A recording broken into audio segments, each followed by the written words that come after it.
But the Amiga is working again. If we can use the WHD load version, apparently it does work in a bit if you just give it time.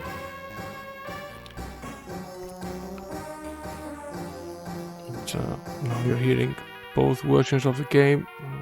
Shut down the PC version.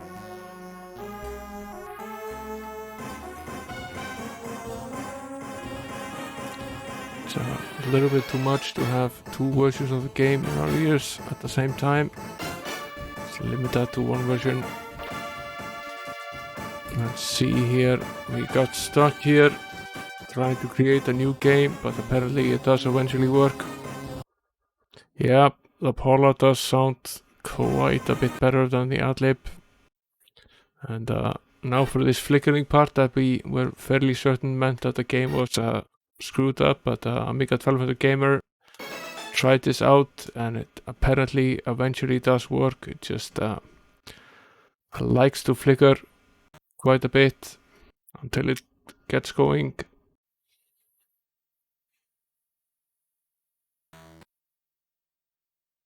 This is what happens when you don't have proper time to prepare the streams. I probably should have cancelled tonight's stream. Yeah, it is out. We figured it was broken, but apparently it is not. It does eventually get going. I have no idea what it's actually trying to do.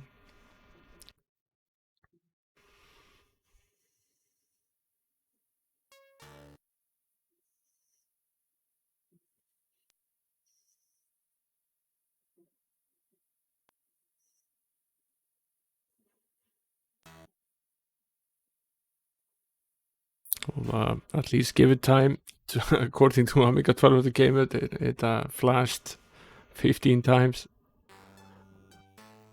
And now it's, yeah. Now it's going.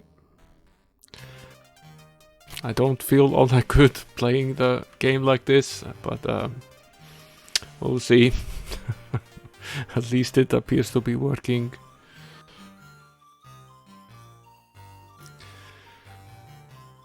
Oh.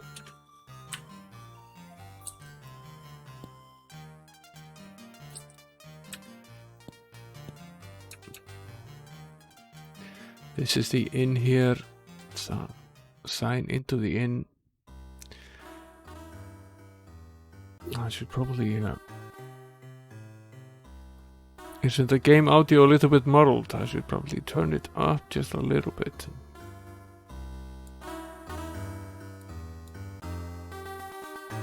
Is that okay?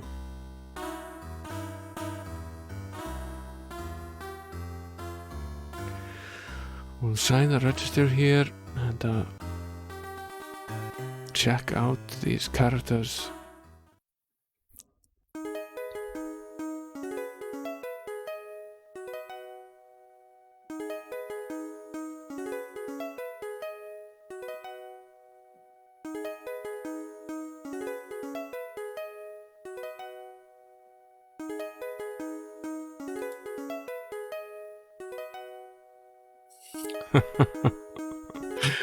We'll see how it goes.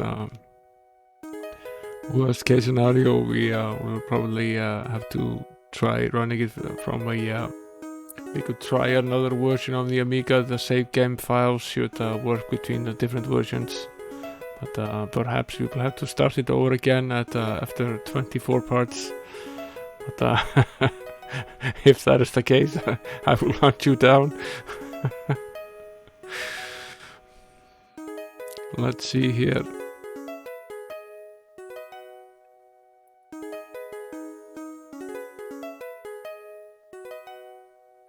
There are 6. Yeah, I will back up I will find the save file and back that up.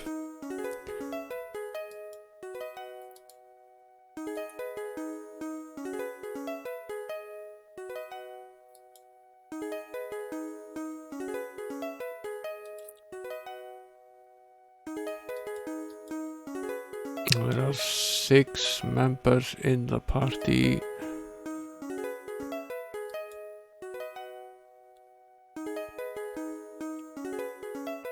1, 2, 3, 4, 5, 6, and 2 potential hirelings here. It's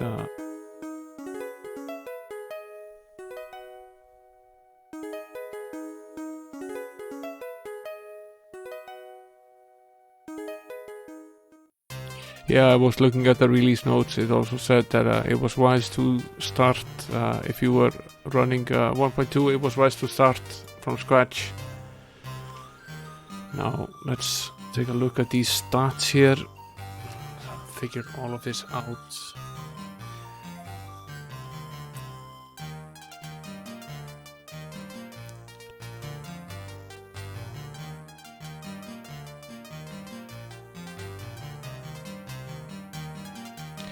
This character looks pretty good. This is a human paladin. This is a dwarf barbarian. High endurance, high might. This is a half-orc knight.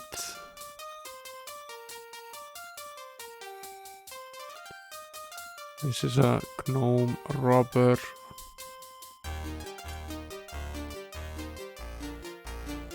This is a gnome cleric.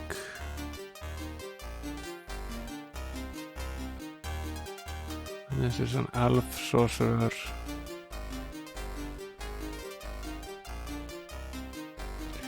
These characters look pretty good, but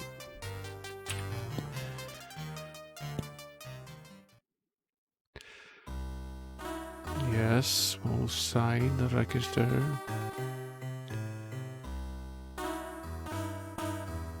Now it's a bit sad that we can't import the characters that we had in game number 2 into this version, because they were pretty nifty.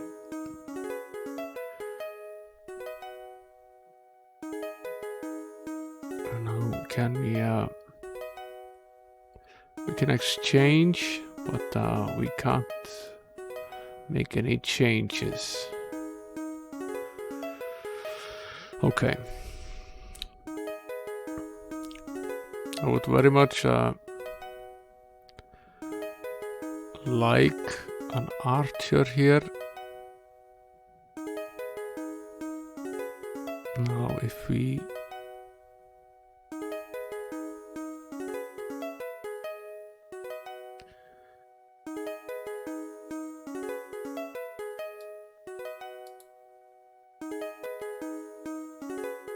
this is a decent throw. This one is actually decent as well.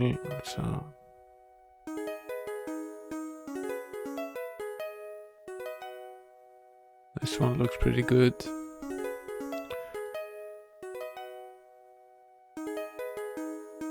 Now we can exchange. We'll exchange his accuracy with his personality. Give him 30 accuracy.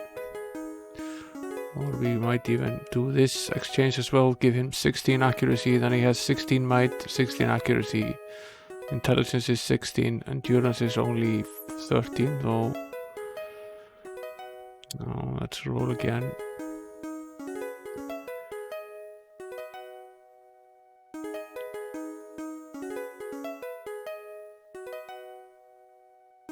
This is a good throw. Exchange this. Exchange this. I think we can roll with this.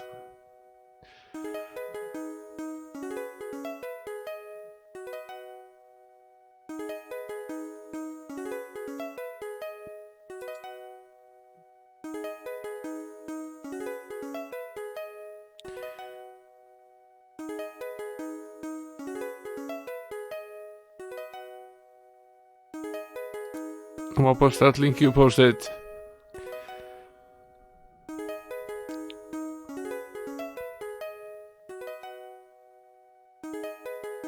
Yeah, the bot is fairly aggressive.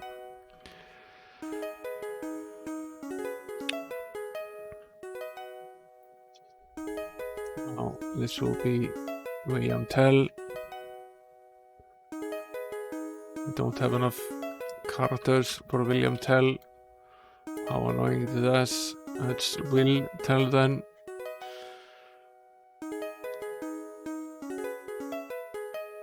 Let's go back.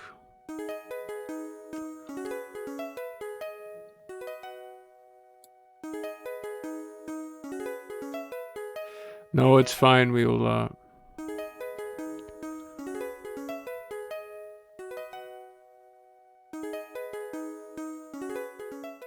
roll with the game, except I'm going to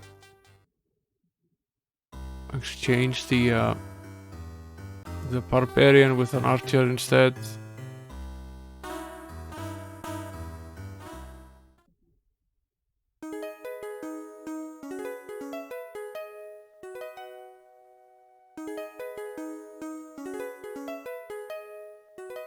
So I will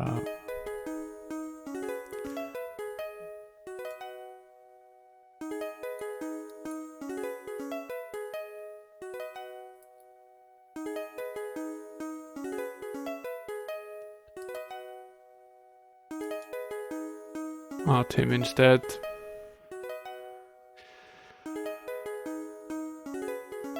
Let's remove all of them so we can order them correctly. The order I would like here.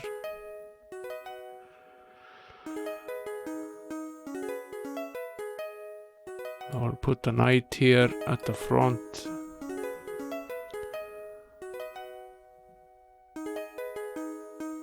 And then the paladin.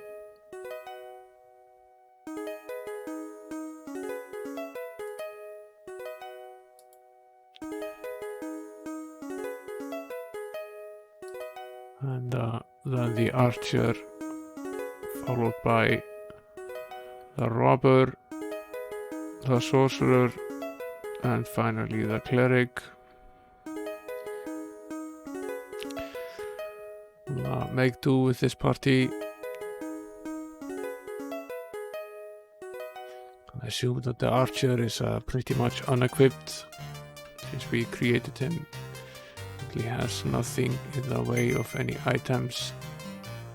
No, he does not. But that's okay. We'll live with that for now.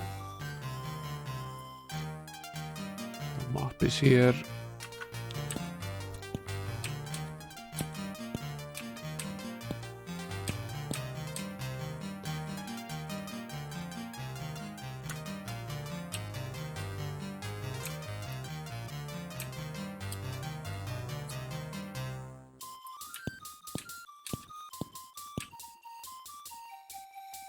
Green ooze searches in the fountain's bowl, throw in a coin. The coin sinks in the sludge.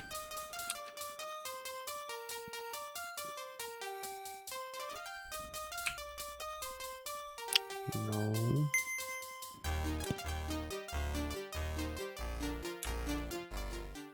Oh, how do we access these square there? No.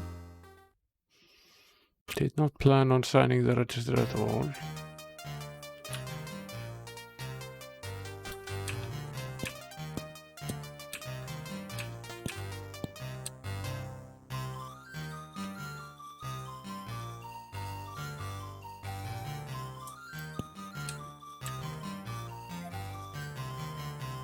Possibly from the back, we'll see later.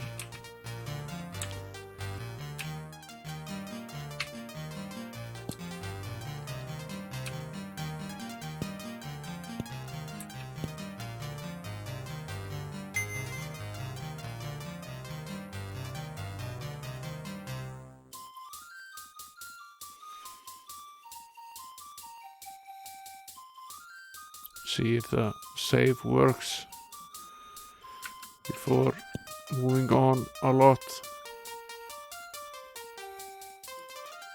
Seems like a wise thing to do.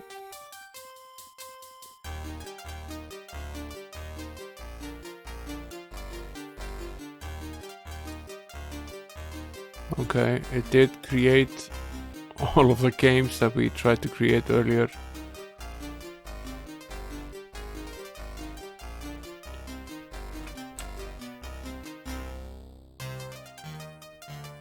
So every time we tried to create a game, it did create a game, and it's fine, it works. Or at least apparently it does. Saved all of our characters here.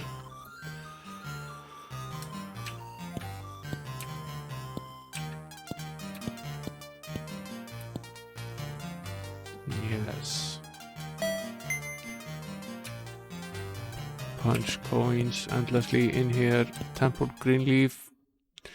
Let's pay them a visit here. Two robed figures stand motionless and silent as a hushed voice escapes from deep within a misting. What help you seek? Yes, we are seeking a little help here. Not donate. Seems like a nice thing to do.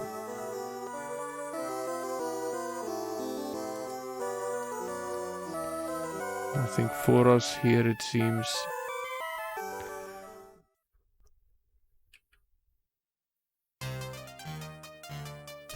Now, should probably acquaint ourselves a little bit with the interface here. It's been a while since I played game number 3, although we just finished game number 2.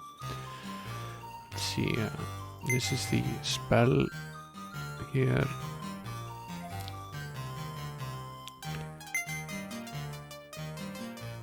And this would seem fine.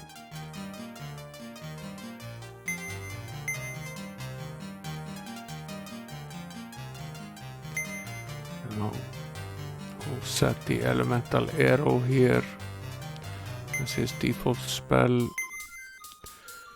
and the light spell is probably the best one here. Although in combat it's probably not going to be light, it's going to be first aid. We set that as well.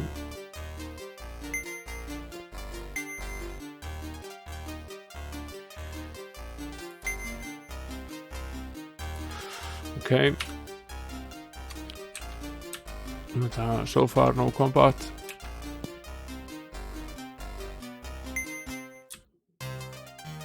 There's a lot of sludge in all of these fountains here. Doesn't appear to be much to that yet. Have to solve that mystery. Let's finish exploring this town.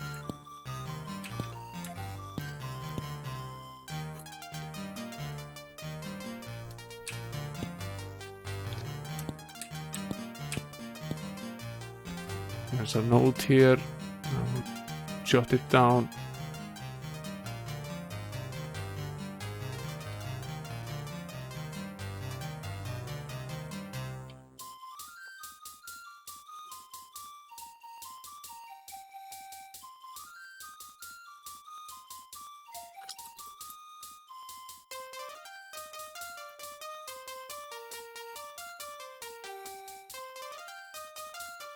The faithful subjects of King Righteous deliver the ultimate power orbs to Castle Whiteshield.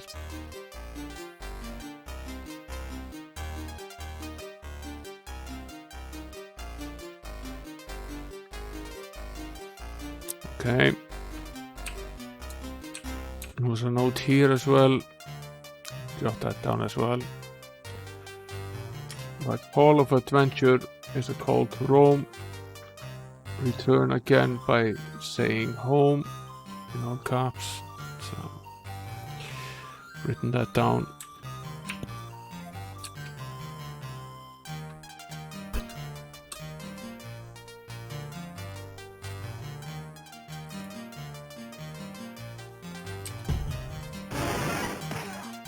Now we find ourselves in a combat with a moose rat.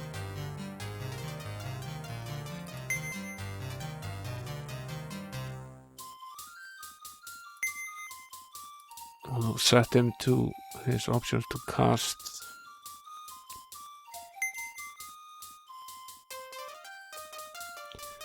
And his option is currently set to attack, that's fine. This is also fine.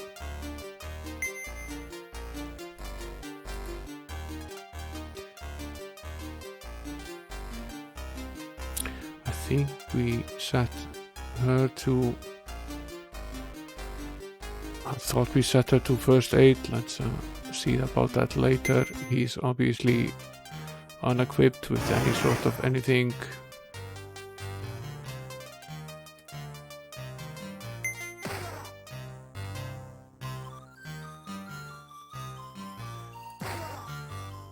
Now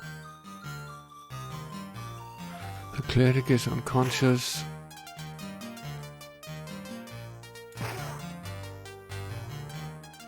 I would say we're doing a fairly poor job of this right now.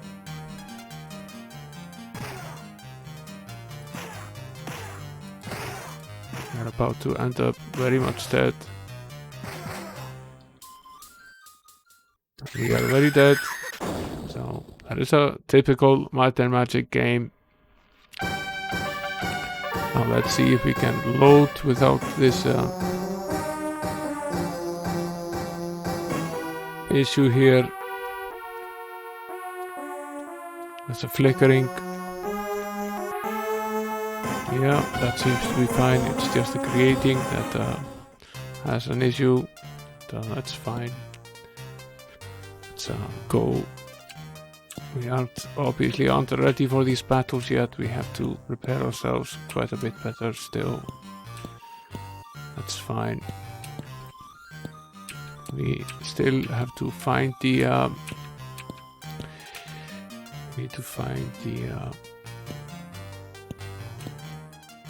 walls. The bank is here. That's an addition in this game that wasn't in game number 2. You can now check your money into the bank, and instead of just having to take all of your golden gems to the outside and fear losing all of it, you can deposit it in the bank and keep it there, which is a great option.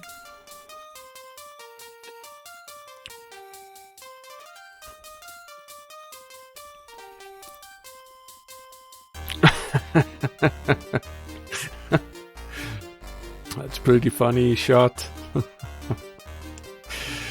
We did complete Might and Magic 2, the Mac version, on stream. The Amiga version of game number 2 isn't all that great. It's basically a direct port of the PC version of the game, and the Mac version is better, but the PC version of Might and Magic 3 is a lot better than version 2 was.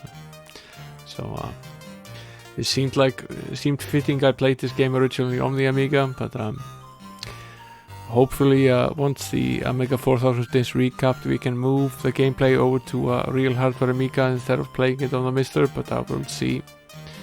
Now Cypher the chart maker looks up from his table littered with skulls and ink bottles. Would you like me to show you how to show you the ways of map making for 25 gold? Yeah, this would basically be then the cartographer skill, and for now we'll add it to the strongest member of the party. He's now an arms master and a cartographer. We got a free skill here. Now the archer also got a free skill. And the robber has some skills as well. Now he's already a cartographer. It's good to have the skill in multiple characters in the game, because otherwise you face the risk of losing the ability to map if a character dies, which is bad. This one is labeled odd jobs. Let's go in here and see what this is about.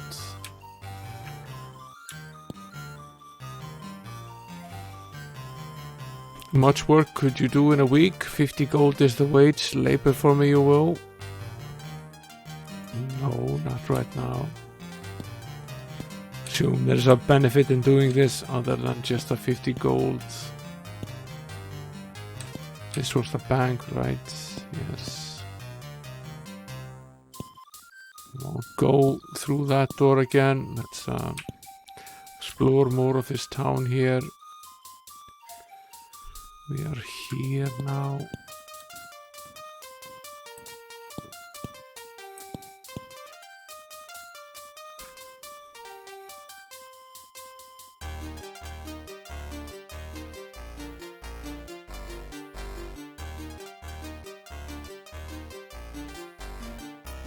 Yeah, I know it has slightly more color, but it basically has the same interface, and the interface of the PC version is the same as the interface on the DOS version, which I really don't much like. It was almost entirely keyboard based. It looks slightly better, yes, but the game design and the port is basically the same. Friends, I am no beggar, but I am short 50 gold for materials for my studies. If you help me, I can give you my membership to Raven's Guild. I assume this is the price for the Mages Guild here in town, so we'll pay, and that would then be character number 5, a sorcerer that needs access to the Mages Guild.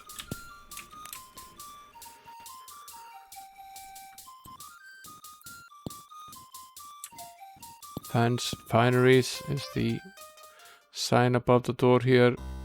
Stubby warrior stands proudly by a gleaming treasure of weapons, armor, and general goods. Exquisite, yes. Price is good. You browse. I browse.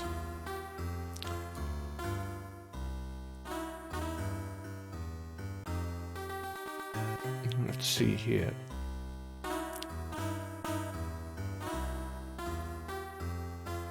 Yeah, I know it was created on the Apple II, and that version was ported over to basically the C64 as well, and it was also ported to the PC, and for all intents and purposes, there isn't a huge amount of difference. I finished version 1 on the PC. There isn't a huge amount of difference in terms of interface between game number 1 and 2 on the PC.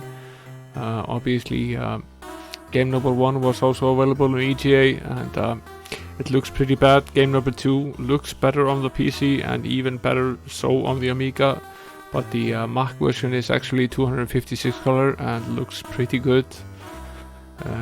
In terms of game 3, the Amiga version looks pretty nice, and certainly looks better than than game number 2 did on the Amiga, in my opinion. Even though it has more color, the interface is somewhat lacking. I don't much like the keyboard-like interface of the first 2 games on the either the PC or the Apple II version. The Mac version of both of these games, however, is better, significantly better, which is why we played game number 2 on the Mac. Yeah, it's a Mac II version, not Apple II. Apple II is an 8-bit platform. Mac II is a 16/32-bit platform.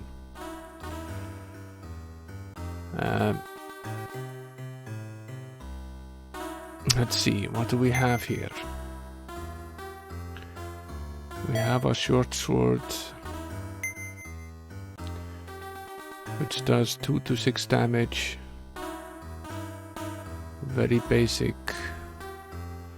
A basic scale armor, a shield and a helm, some leather gauntlets and a leather boot. Now, for Sir Cunningham, we have a cutlass, some scale armor, a shield, a helm, a leather gauntlets and a boot. William Tell has nothing. Dark Shade has a short sword, a short bow, some leather armor, a shield, leather gauntlets, leather boots, and rope and hooks. The sorcerer has a dagger, a pirate armor, some leather cloak, leather boots, 2 torches, and the cleric has a cudgel, scale armor, shield, and leather boots. Okay. see what we can do here short term. We should definitely buy our staff.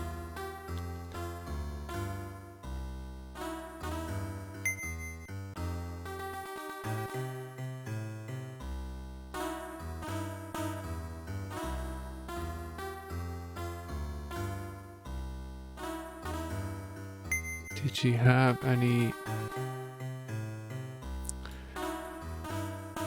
She does have a shield. She has a scale armor.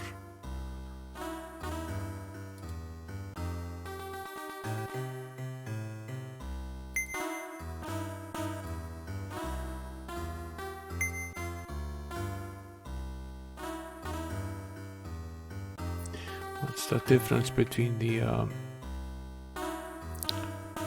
if I take a look at the item list here.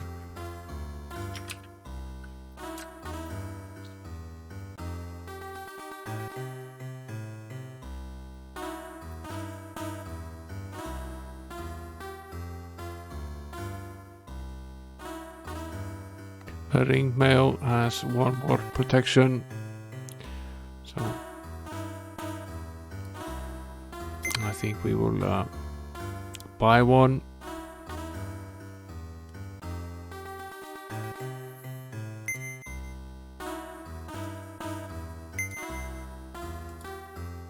And we'll yeah, the GUI on the Mac version is pretty great.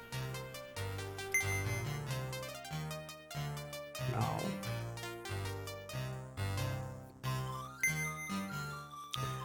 let's equip this instead here, and equip the staff as well. Yeah, okay, we can't use the staff with a shield. Okay, it's going to be a problem moving forward. We'll keep it here. We should have gained a single value in armor class by doing this. She's now an 8. If we remove this and equip this instead, she's a 9. Really?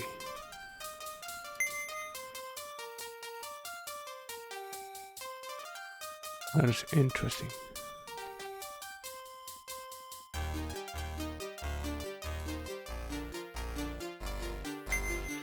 That probably means that go back here into the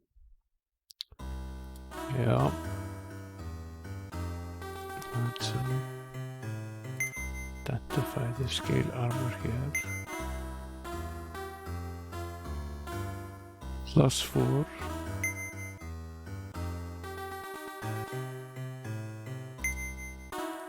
Makes sense. +3, okay.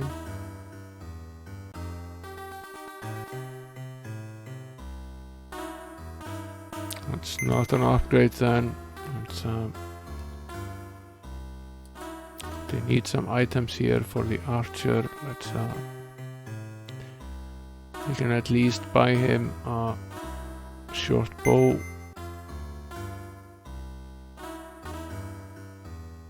And a cudgel,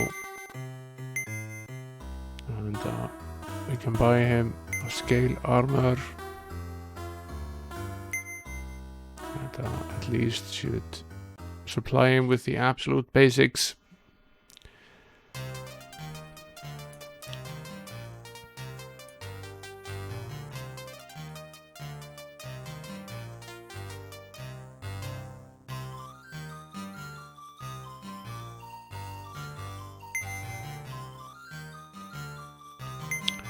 Equip the cudgel, the bow, and the scale armor. He at least now has an armor class of 3. That's better than nothing, although not significantly.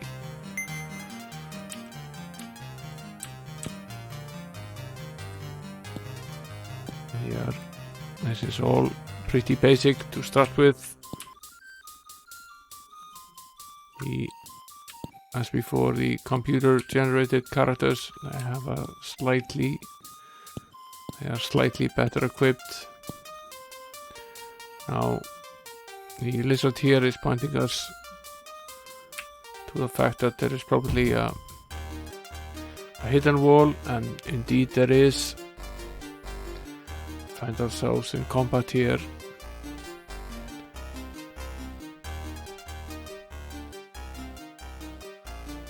Now we had already set this, but let's tune this again. Set the elemental arrow here. And try throwing that.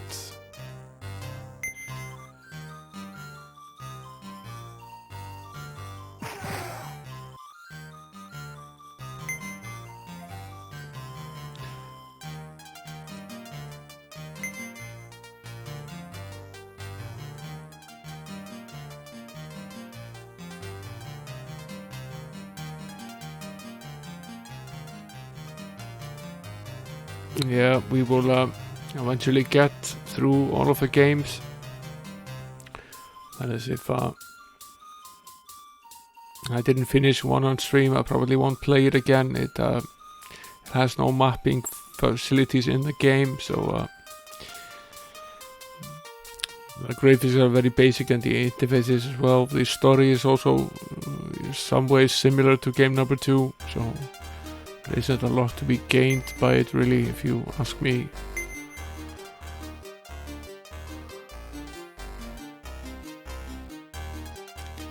I will set the flying fist spell here.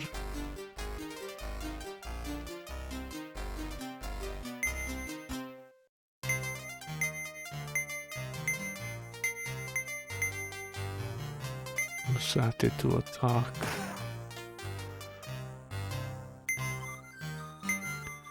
Set him to cast.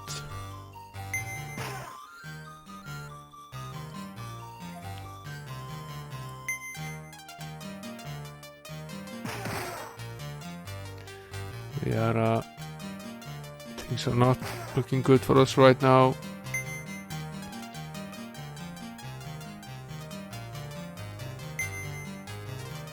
Let's pull out some first aid here.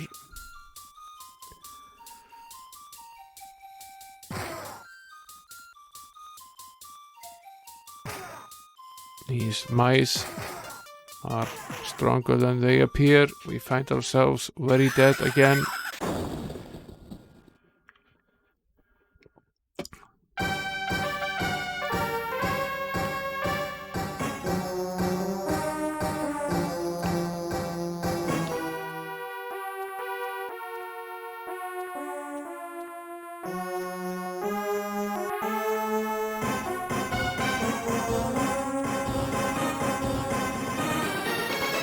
Speaking of the Genesis version of game number 2, there were people on stream here last time that when we were playing game number 2, that many of them did play the Genesis version of the game, and that apparently was a good port. Now oddly, game number 3 isn't actually officially available on the Genesis, which is a little surprising, because if version 2 was fairly popular on the Genesis, I find it very odd that version 3 wasn't made available. I found a beta ROM of game number 3 on the Genesis. It did eventually come out, but Japanese only, and it's fairly bad. And I also tried the SNES version, and that's quite a bit worse than the Mega Drive version. So I did eventually sort of just settle on running it on the Amiga, but we had all sorts of teething problems with it, but eventually did get it going. We'll have to buy these weapons here again, and the armor. Not a great deal was lost. Let's buy the items again.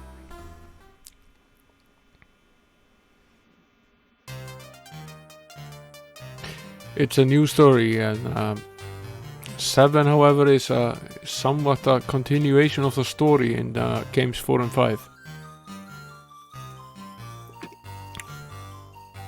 But in a similar interface as to 6. The plan was to play 3 on the Amiga, then play 4 and 5 together on the PC. And then play 6 and in turn-based combat mode, not the real-time combat mode, and then perhaps move on to 7. We'll see. I have never played games 4, 5, 6, 7, 8 and 9 in the series. I played 2 and 3, and I've now finished 1 and 2, and most of 3 previously on the Amiga, but never quite got it completed. So let's save the game now that we've gotten these items and equipped them.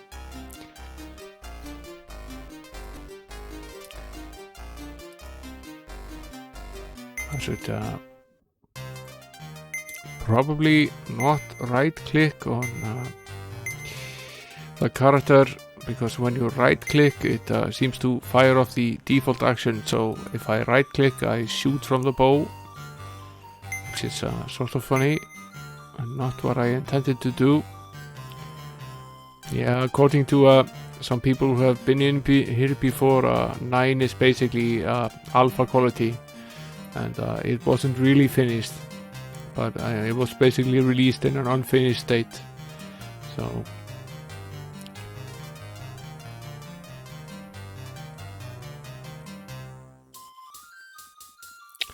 now we have saved again. Let's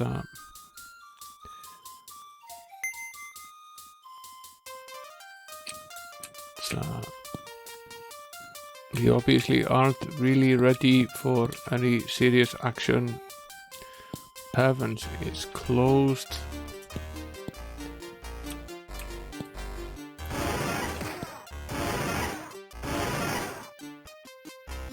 Here is a bubble man. What an asshole he is. Set up the elemental arrow here as the default.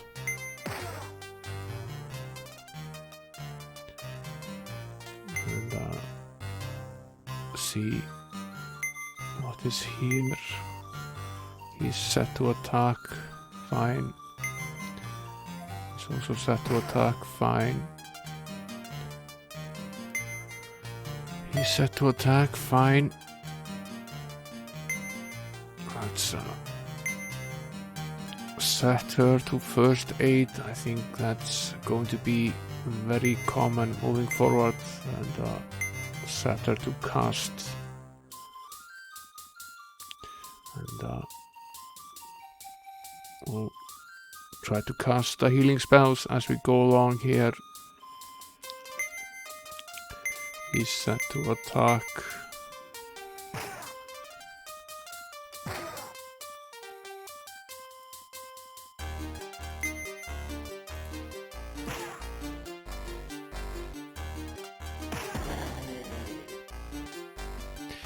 Okay, we at least survived this battle. That's the first battle we survive.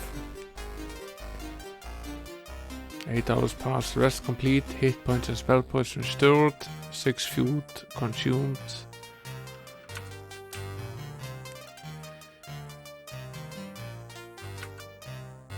How do I access this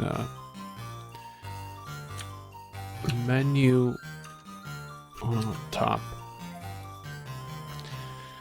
Tab is how I access this menu. Now there's a huge advantage to this game that you don't have to be signed into the inn to save the game, which makes it significantly easier to travel outside of town. That was a bit of a hindrance. Guilds closed unless it's during the night, but that also means potentially that the bank is open and that the tavern is also open. That's Go check out the tavern to buy access to the guild.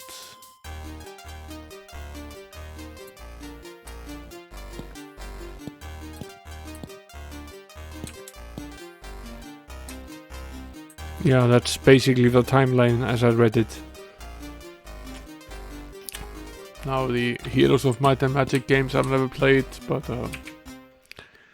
I hear they are basically strategy games more than they are RPGs or dungeon crawlers. The owner of the Lonely Heart wipes ale off the countertop as drunken adventurers stagger around the room. Have a seat, travelers. Can I get you anything? Yes, you may. Let's have some food. Orc gruel made from ingredients that are best left untold. A full pack will last 5 days before going bad. That is worse than it already is. Fill your packs for 10 gold. We basically have almost a full stack of food then. Let's have a drink here. Wade into the yellow pools of slither called Stronghold is the tip. Let's write that down.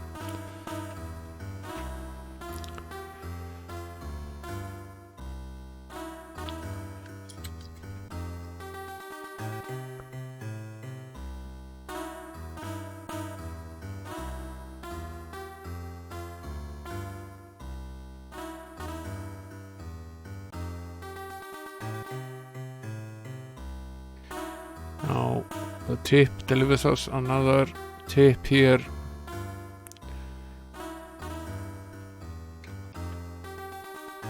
Visit the arena from any mirror portal.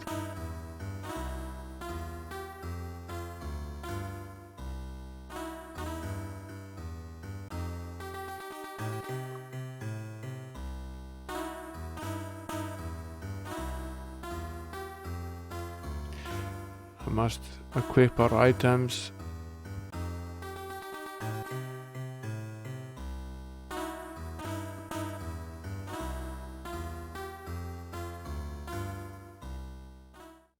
We're drunk. If you ask me, he looks pretty good.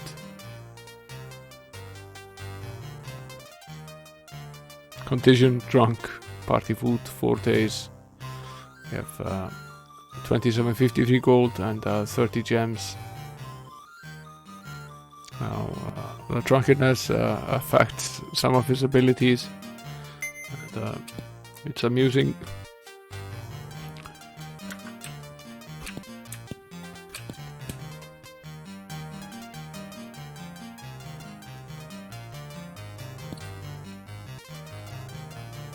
Now this is the exit out of town. We are nowhere near done with the town. These are the training grounds. They are closed except during the day. Let's visit the guild here. It's open now. A wall of stone rumbles upon to reveal the glowing eyes of the guardian. Do you wish to peruse our spells? Yes.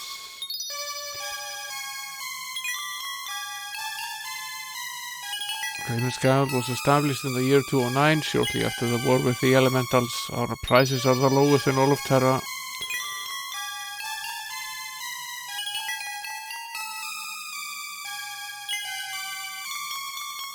I don't think I've ever heard of King's Bounty. Was that the...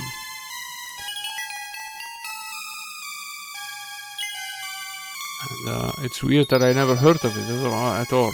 So it was probably not very popular at all. I don't remember reading about it in any magazine either.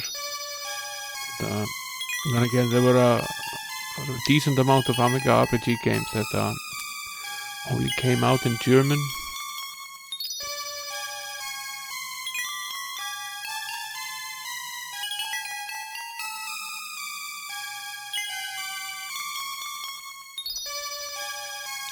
Now the guild has nothing for us at this point.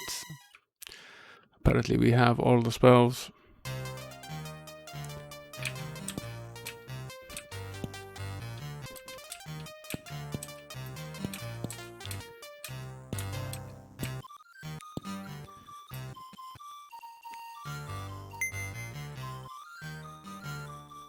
Now this one is different. It says noxious fumes force you back. Now we end up in a major encounter. 3 of these bubbled idiots here.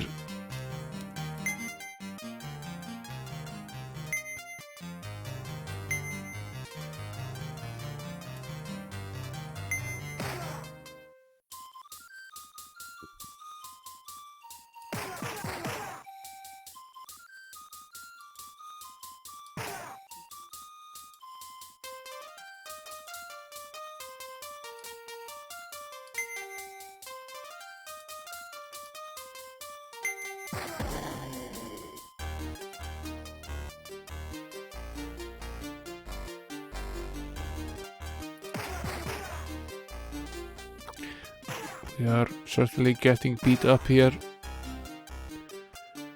This will probably end badly for us. We'll see. 2 of them are down, 1 remains.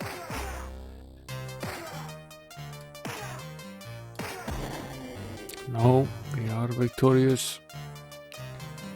Let's rest here. And we managed to complete 2 battles without dying. We were at 2,100 and something in game 2 before we left it. So I guess that's something.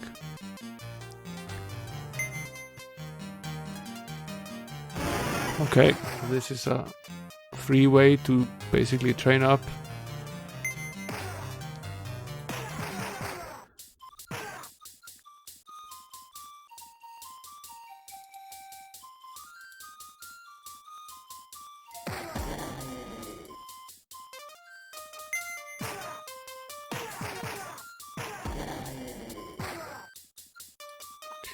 Very satisfying sounds this game makes when the enemy explodes. Quite like it.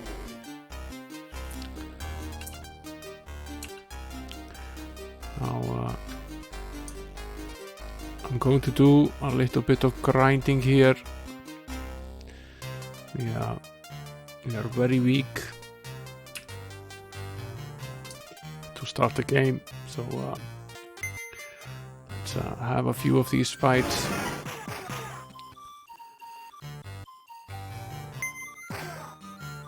So I need to figure out the magical spells a little bit here.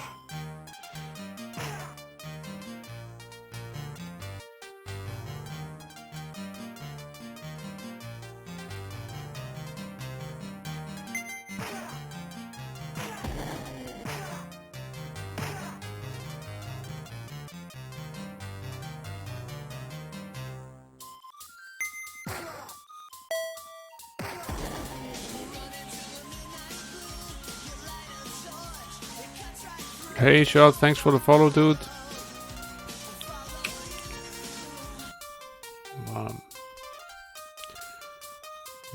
At least still doing okay here. We have 3 days worth of food.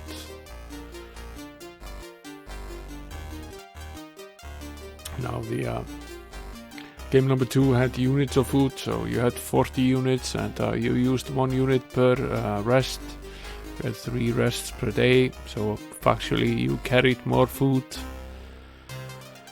but that's fine.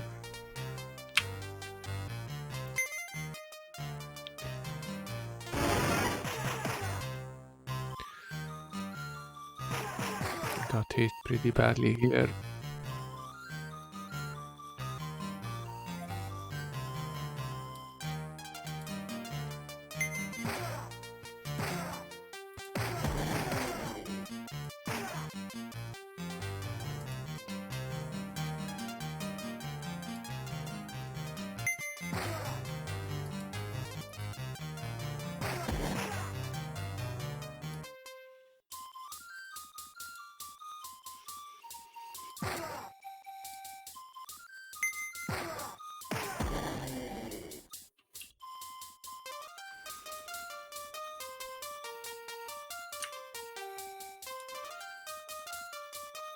At least making some progress here.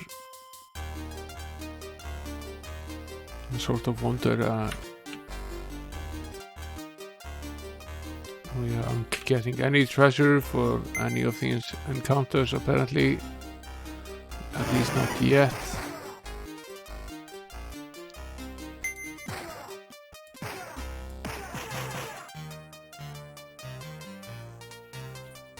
Sort of curious. This is a quick reference chart.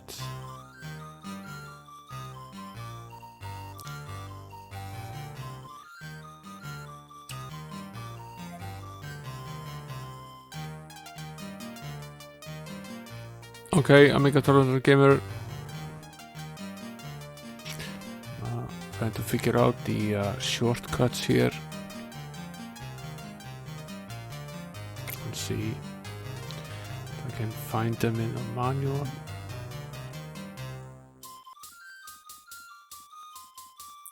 Using the mouse isn't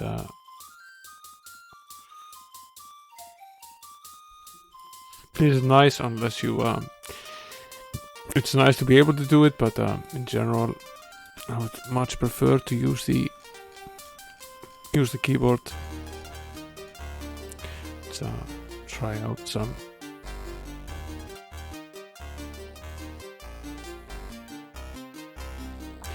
Yeah. Every game in the series that I have played has been such that starting is very difficult. You have to grind quite a bit at the start to get anywhere. You start out very weak, and you are very weak for a good while in the game. Now, Q is it's not a quick fight. It's just F. That's good.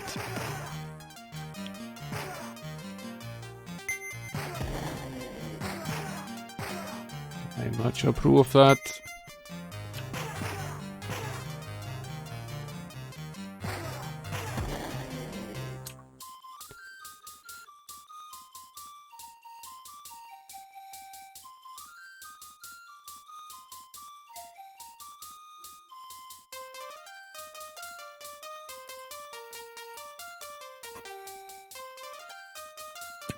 We've trained up a bit. Let's see where we are. We have 656 experience, which does not seem like a lot. Let's see where we are in terms of training. The ground shakes with the thunder of hooves as sportsmen practice swordplay and mock cavalry campaigns. The master at arms yells above the clamor to seek training. We need 844 more. That's not a lot. So let's get to it. 844 more. He was at 656, so that's exactly 1500. So we need to be at 1500. Let's fight a few more of these until we get there.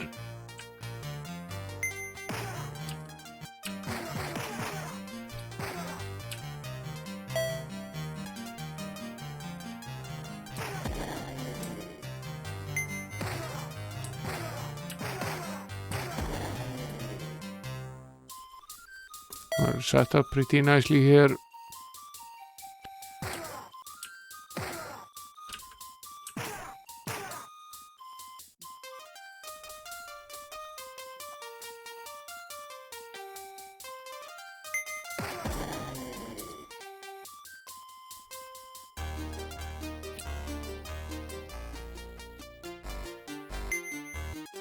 Well, technically this is costing us a coin every time we do this fight, but that's fine.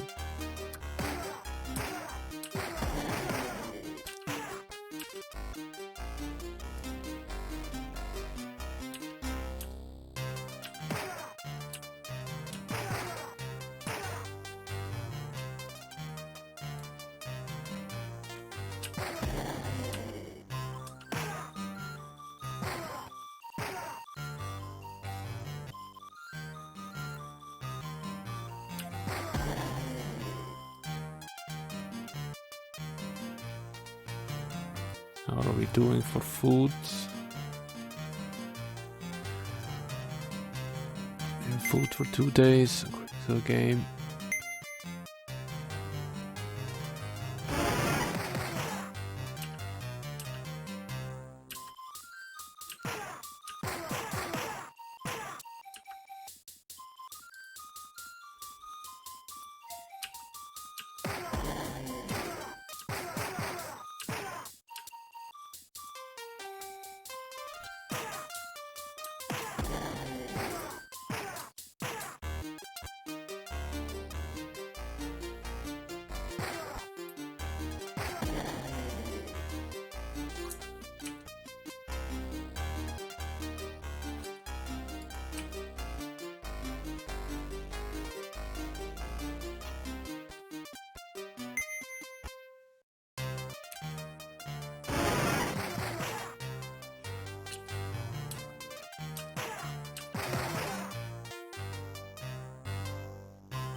Very unlucky with the spells now.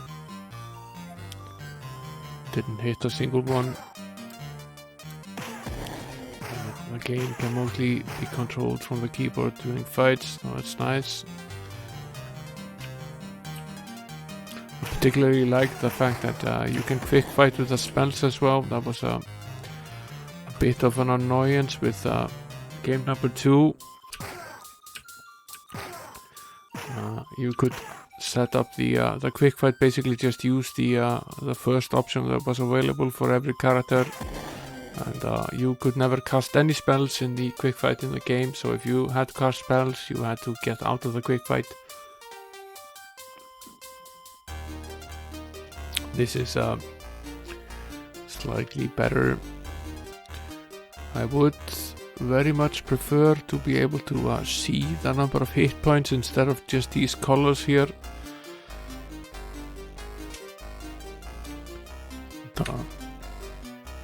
I suppose you can do that using this before casting to see it. Simple to access, really.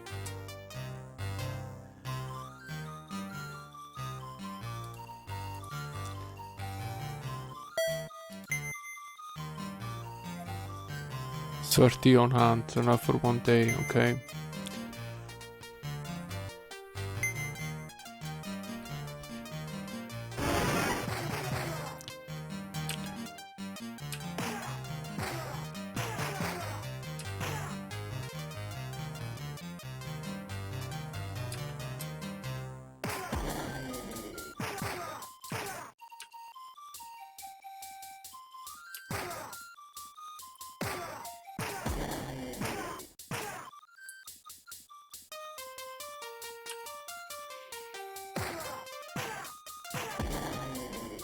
These are fairly easy, and the chance of dying is low, so right now grinding at least up to level 2 seems like the right thing to do. We're at 1271, we need about 250 more to finish leveling to level 2.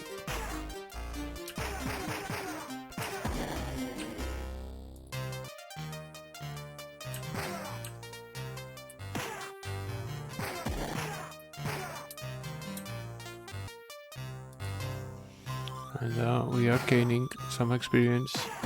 It's good. Probably need at least one of these. One more of these. How much do we have now? We have 18 on hand.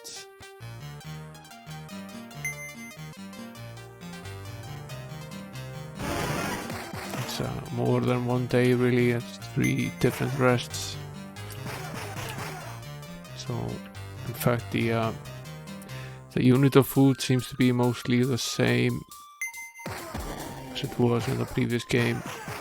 It's just measured in days instead of being measured in units. Still see the units. You can see that they sort of try to make it make the interface slightly more humane. And, that's good, because it was quite unfriendly in the first game. Now we still have 12 food, so we could rest 2 more times. Might as well just go ahead and do that, even if we're up to 1500. Let's finish this.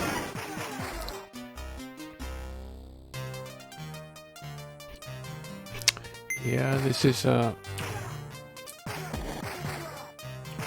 did very little grinding in the second game. I mostly just tried getting on, but I could see by the first fights that we had here that that was not going to work very well. We weren't even able to bash walls without dying, so this would at least increase our chances of surviving a little bit here. The second game, if you wanted to, you could play it using a lot of healing potions and skill spells, mostly skill potions as well. We didn't really do that. We grinded through the game, mostly just finishing everything. Took forever. However, I spent 97 hours on stream finishing game number 2. So it wasn't exactly quick, but not in any great hurry either. So we will be playing this game every Saturday for the foreseeable future. If it takes 30 streams, that will last us until well into the next year.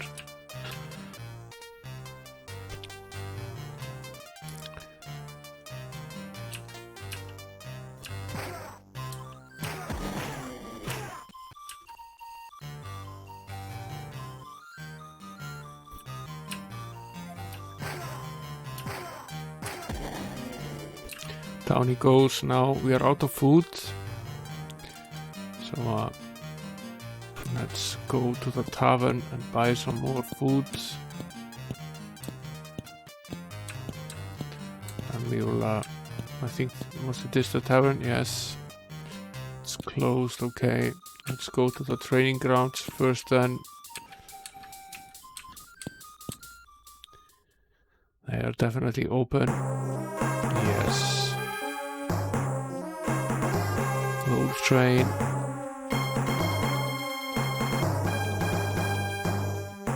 Cavern needs 237. Dark Shade is ready. 237. She's eligible. Now, in a typical way, the dual skill characters need a little bit more experience before leveling up. So the archer and the paladin need more experience.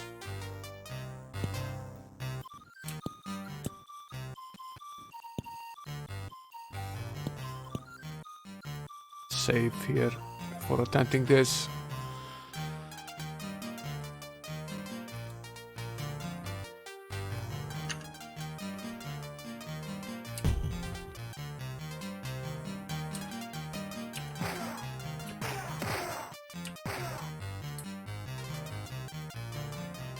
See if we can get anywhere with these. Quite a bit more difficult than the little swamp things. At least one of them is dead though.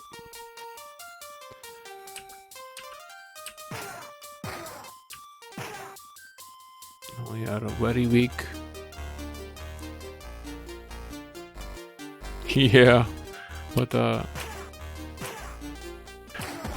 I'm not sure I would have done it even if that were an option, because exactly for that reason that you just stated. Now we'll try to open the chest, and we find quite a bit of gold and some gems as well. That's very welcome. Now to discuss this slightly more with the with why I decided not to do the game using the Super Nintendo version. One of the fairly shitty things was that you couldn't exchange items with the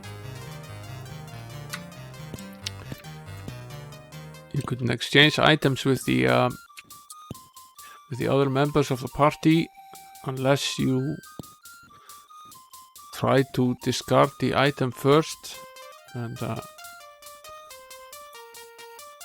That was a humongous flaw in the game, because particularly when you have added a hireling to the party, you tend to find quite a few items during battle, and you can't just go to a blacksmith at every opportunity, so you fill up the characters' backpacks with items before going back to town.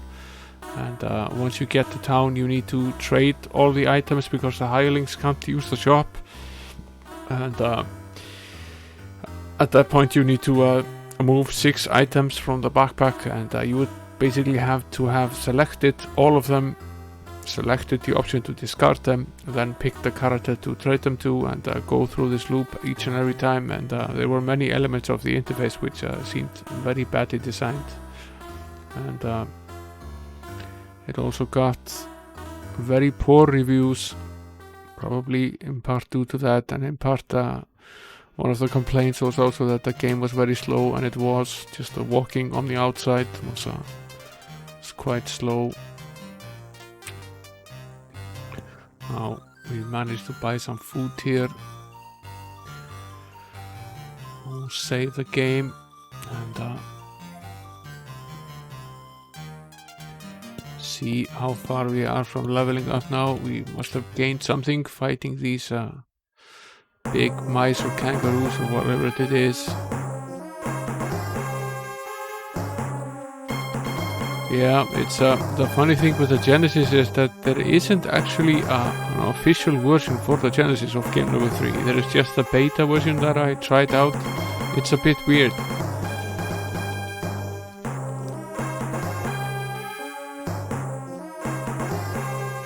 So I didn't much like that version either, so I decided to just play it on the Amiga.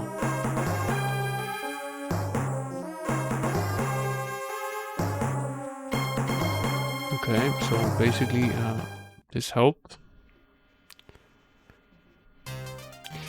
The Genesis version is very weird. It's the interface was pink, a very pink hue, and it appeared to be in a very beta state, and apparently it was then used, someone adapted it, and it was used for the Japanese version of the game, which was released, but is in Japanese only. And I'm not sure if it's actually been translated. So there is a Genesis version, but it appears to be mostly unfinished, and this is not really the kind of game that I want to play on any sort of system that is not finished. Now we were able to level up, and let's save the game and attempt to kill some more beasts here.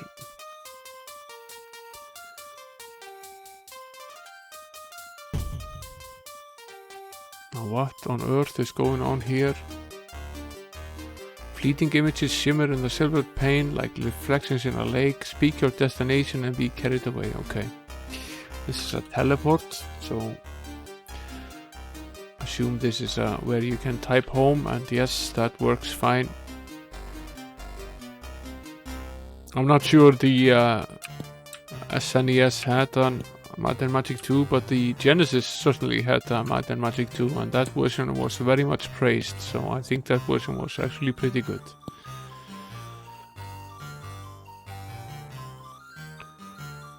It's good to have this teleport. We just need the code to be able to teleport.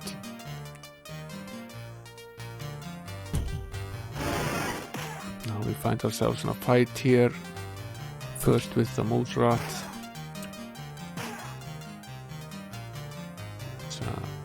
Heal from those members. Now it does not help that you have to bash the wall to be able to engage in combat, so you're already slightly damaged before entering combat, but this does not appear to be very difficult now. Leveling up always helps.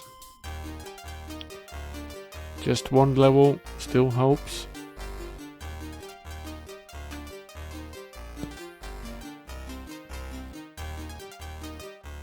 There are more of these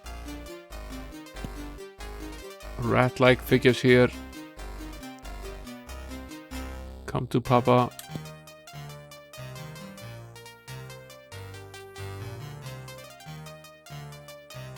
Yeah, my progress was basically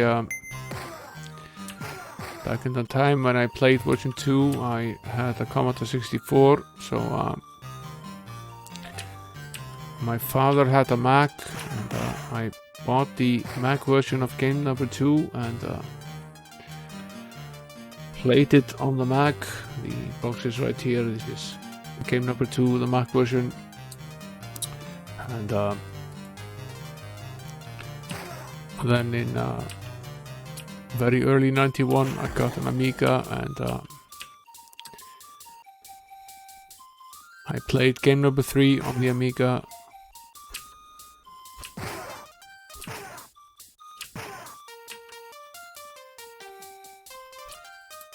But then I never played game number 4 in the series, so looking forward to finishing game number 3, and I'm also looking forward to playing 4 and 5. And, I enjoyed this game a lot back when I played it, and I got pretty far, but the Amiga version in the I eventually got stuck because the Amiga version crashed in the one of the pyramids. I'm not sure if that was just because of my particular hardware configuration, or whether there was a bug in the version that I had of the game, but I had the official version of the game, so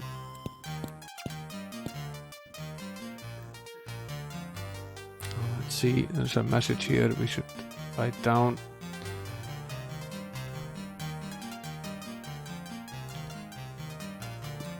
Wanted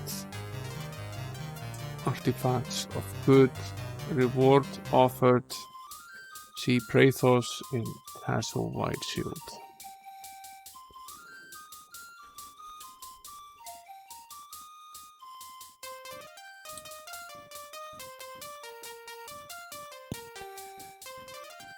This is labeled Skull Miser. Let's see what this is about.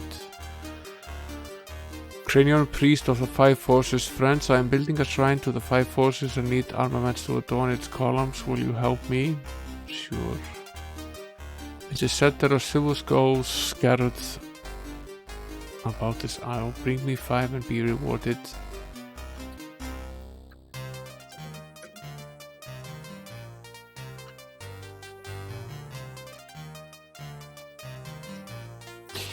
Write this down here.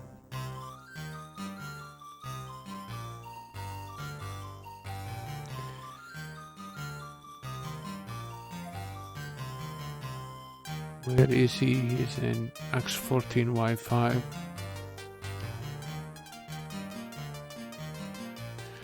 Write that down as well. So when we find these skulls, we can go back.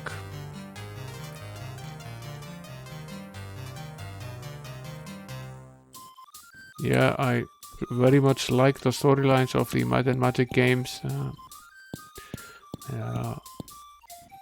I find them pretty great. This door is labeled Storehouse. I will rest and save. That was a bad idea. We were attacked while resting. And most of the party is actually still asleep. I think we will very much end up dead here. Unless we get extraordinarily lucky. Yep.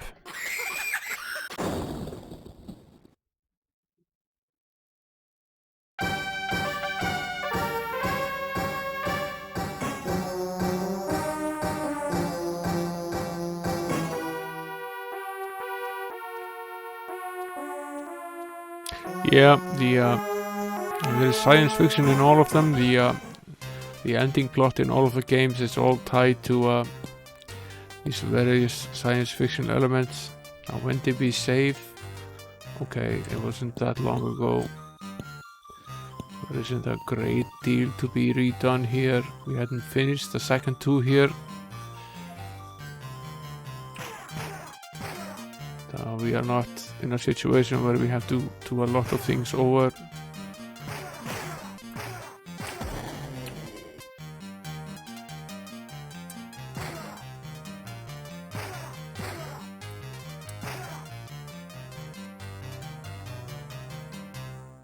Yeah, swords and ray guns. Indeed, and zombies and alien probes, and goblins, orcs and alien probes. It's an interesting combination of different monsters.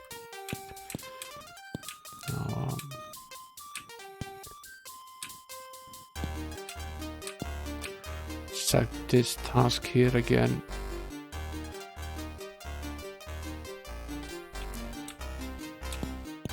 Now let's bash this and then move somewhere else to rest. I don't want to go into the battle without having recuperated our hit points. We aren't really strong enough to be able to do that. I assume there are some nasties in there.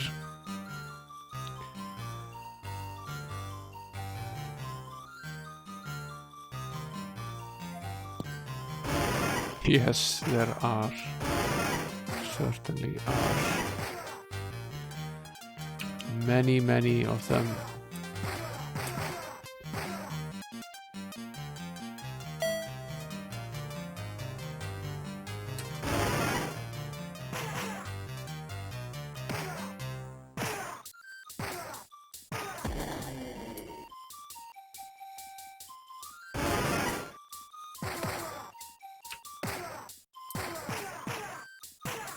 I think we're not ready for the storm yet. What we will try is to drag them out here. See if we can drag them out of the storeroom. So we don't need to fight them all at once. We stand no real chance of fighting them.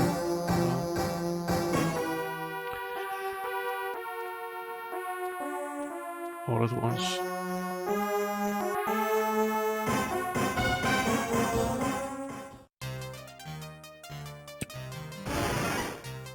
See if we can back up here. Yes, we can, but we are getting dealt a lot of damage.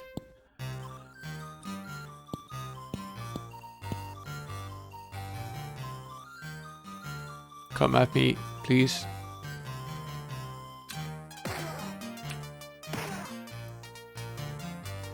At least we can shoot them from afar.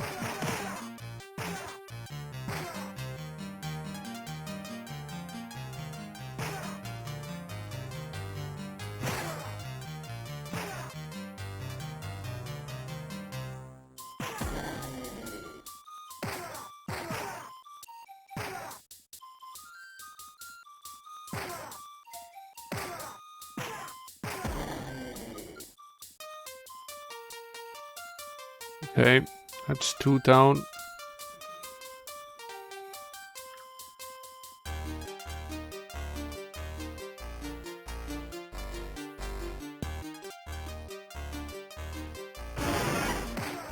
So move out of the way here.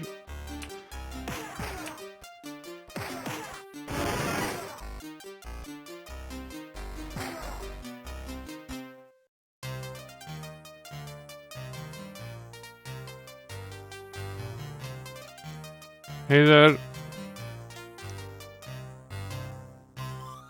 Key Fragilis count. I'm getting laughs. Maybe I should host the show.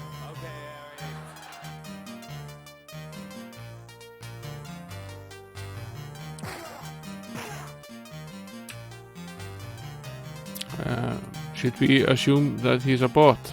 Hi Ash.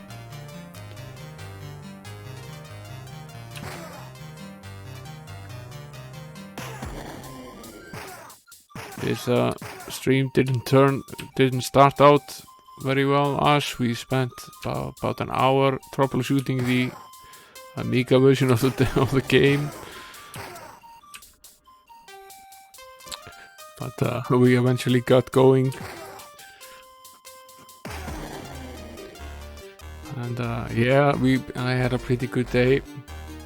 Hope you did as well.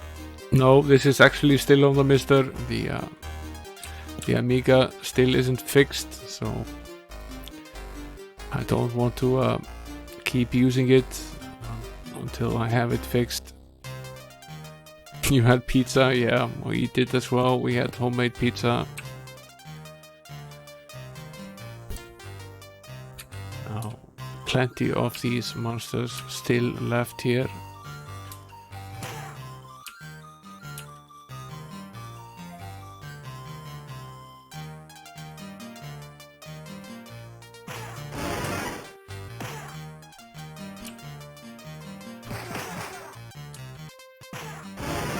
Did not turn out well for us. We shouldn't be fighting this in close combat. We will. Yeah, these rats are nasty. We will never survive this. Let's let them kill us here. What we had been doing, which works better, is approaching them and getting them to follow us, so we can fight them in more close encounters, so we don't have to stand there and have them shoot us down.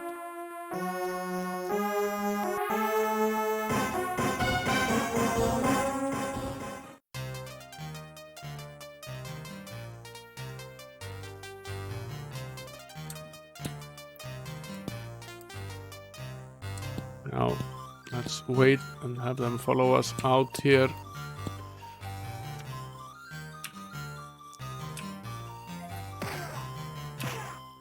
I actually think there are 4 of them here, which is probably more than we can. No, okay, there are probably. Is there one behind there? Yeah, there are probably 4 of them. It's probably pretty much the maximum we could potentially handle at this point. We aren't very strong yet. That one is down.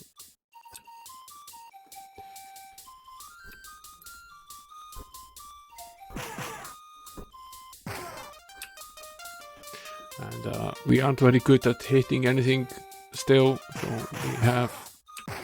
we can have multiple rounds where we can barely hit anything.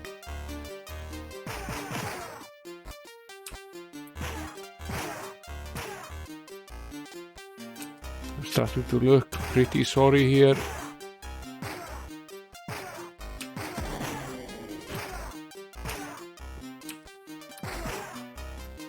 If we survive, it's going to be no, we die. We did better though. We will attempt this again.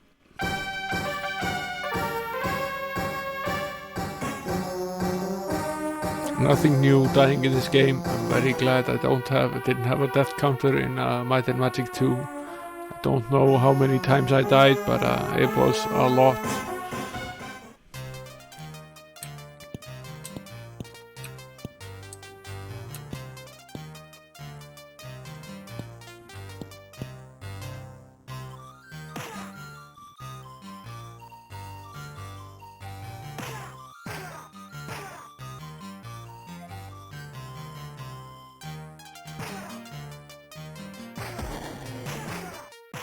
At least we are doing a slightly better job of hitting them now. There are quite a few of them that followed us.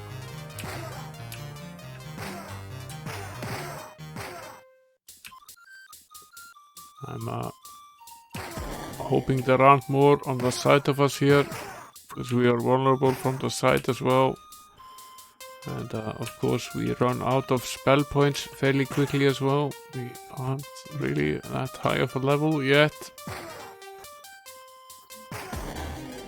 And we did manage to finish this one off. Let's rest and save. That was 4 of them. Let's reduce the numbers quite a bit. There's an entire room full of these. I don't know what sort of storeroom that is. I don't generally keep any monsters in any store. I got a lot of chances to hit us here. Let's try fighting them.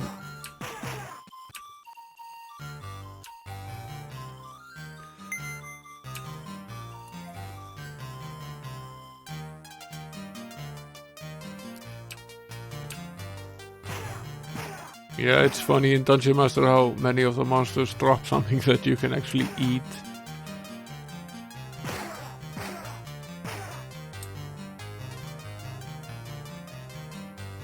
There isn't a lot of treasure available in the early stages of the game. Fighting these monsters, it appears there is very little in the way of an actual reward. Yeah, it does definitely look like a watermelon.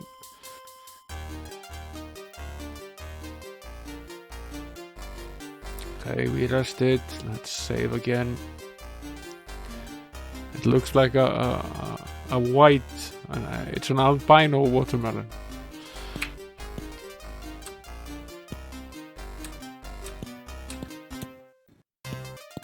Now there are 2 chests in here. Parts of the wooden chest are engraved with ornate flourishes. Do we wish to open? Of course we do.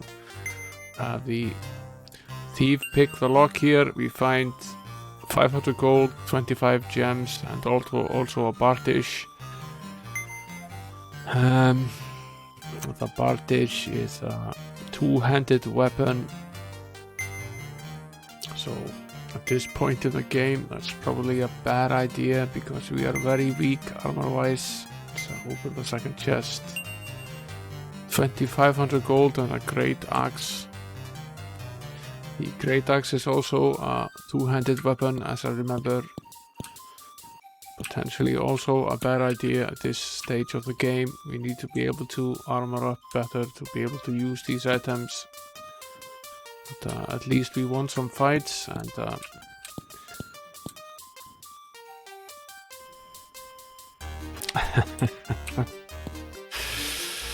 late night kebab. Now, yeah, I remember when I was quite a bit younger than I am now, I used to party a lot, which is why I haven't had a drink in 16 years. And one of my favorite things going home from the nightlife downtown was to stop at a kebab place and pick up a kebab and have them put some extra spicy sauce on it and eat that at home. Sometimes I even bought 2 of them, one to have before I went to bed and another one to have when I woke up. Because there's nothing better when you're badly hungover than some pretty fatty food.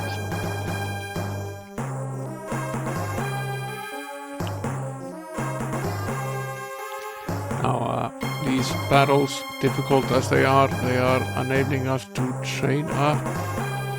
So we at least are gaining some skill and some gold. The nightlife in Iceland used to be, or still is, I think, considered pretty good. There's a lot of it.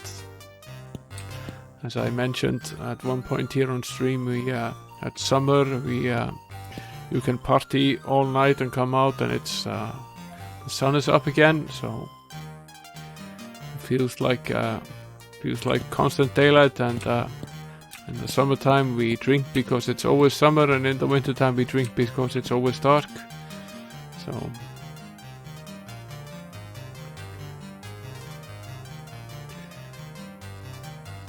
how can we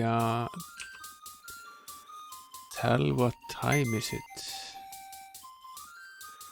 Corrux notes from Fountainhead. In the days when Fountainhead was created, Morphos was summoned to be its protector, but a rat overlord captured him and locked him in a magical cell, allowing the moose rats to run free in the town along with their allies that take shape from the green ooze. Morphos must be freed to lift the curse of the ooze. Okay, so that's definitely a quest. Find Morphos, the protector of Fountainhead, and release him from his magic cell. And this is the second test that we got earlier. Deliver the 5 silver skulls to Cranion. So at least the game now keeps a list of our current quests. In the in game number 2, we used to keep track of this in a OneNote document, because the game, although it definitely kept a list in memory, so it knew which tasks were assigned to us. You could not access that list anywhere. So that's nice and friendly of the game. But what I was wondering about was the time. It's 6th day. It's 8:04 a.m. in day 26. How can we access this? This is cast. Now V is the quest list.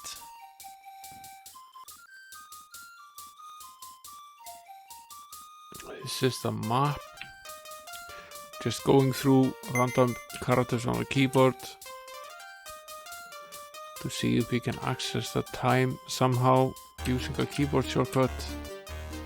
You probably can. Here it is. It's I for probably information, game information. Okay. Fine. Fine.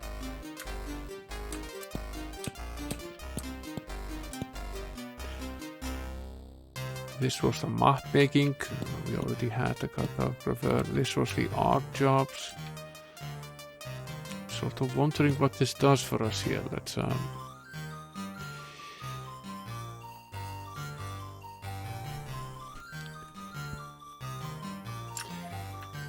I'm going to do what I've done often in the game. I'm going to take a screenshot of our current status and try our hand at accepting this here. We will labor for this guy, and it did give us 50 gold. We didn't lose any food. And we basically gained nothing else. It's the whole point seems to be just the 50 gold, which realistically does very little for us. No.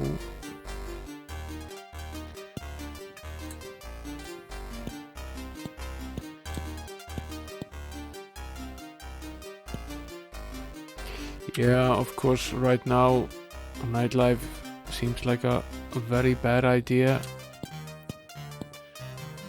And right now here we are going through the 3rd wave, so pretty much every bar is now closed and restaurants are sitting only. You can have alcohol obviously in the restaurant, but you have to be seated.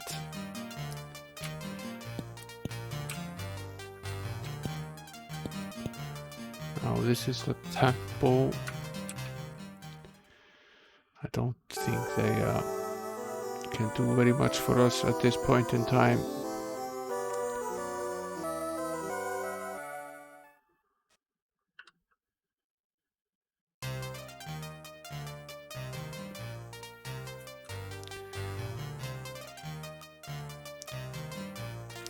Now there are, we've explored most of the town, but there are obviously quite a few hidden areas.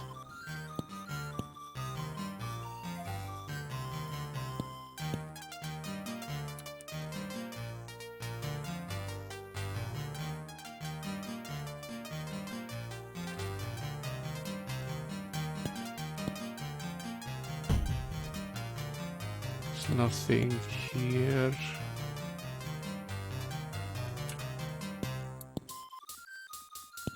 I assume if the game is like the previous game, then you can access these areas somehow. This is the teleport. The only code we know is home, and that basically just takes us right in front of the inn. How do we access the rest of this here?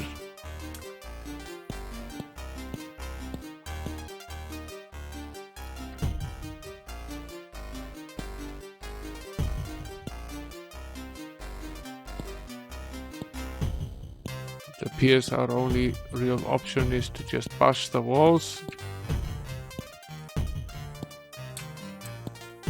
Of course, we will eventually just die from doing that.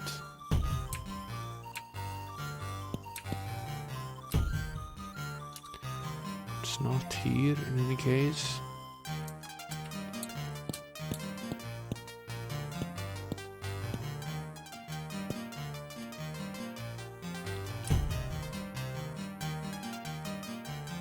course, I'm only assuming that you can actually access every square.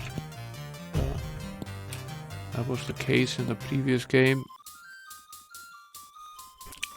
Take a bit of a break from the buzzing here.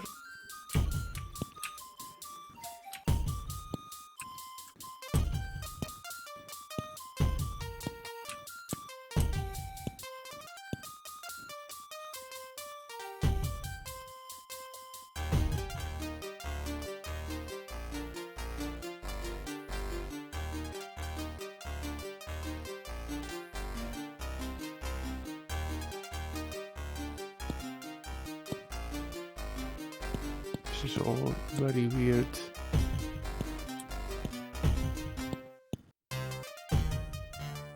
The map is to be believed that there's a significant part here that hasn't been mapped and accessed.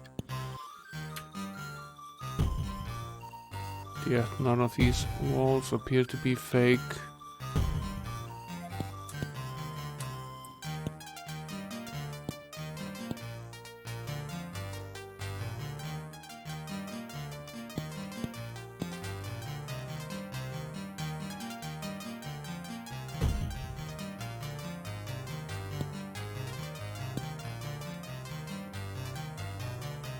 Bank is still closed.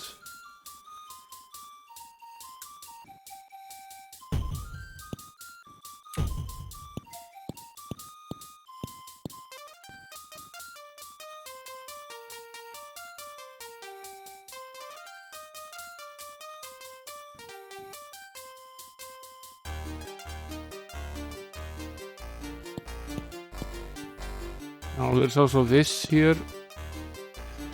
Oh, this is down to the caverns.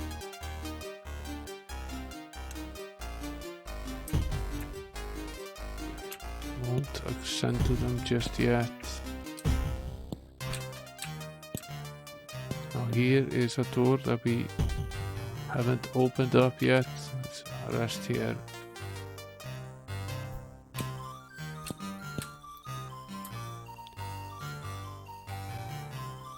Just a door that we haven't accessed yet.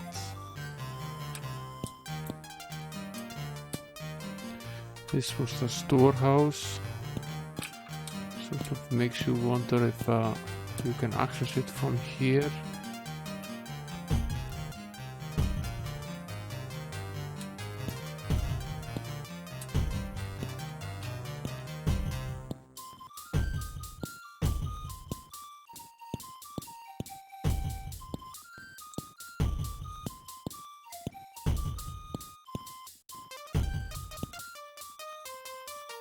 It's also possible, of course, that this just can't be accessed.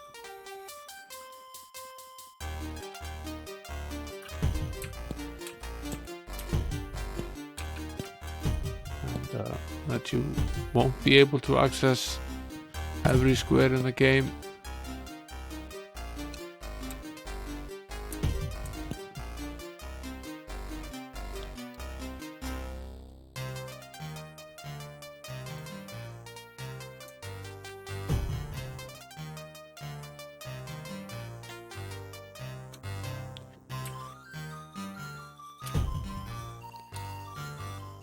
I will give up on passing these walls.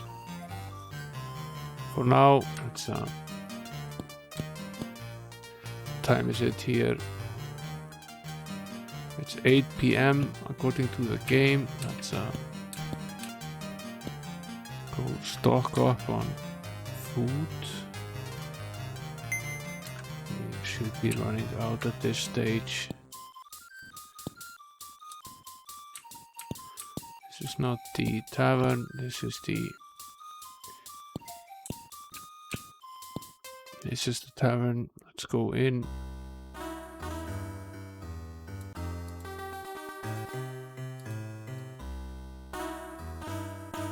Most of your actions will earn experience. Visit the training grounds. The Priest of Mu lives below the hidden valley. Let's write this one down.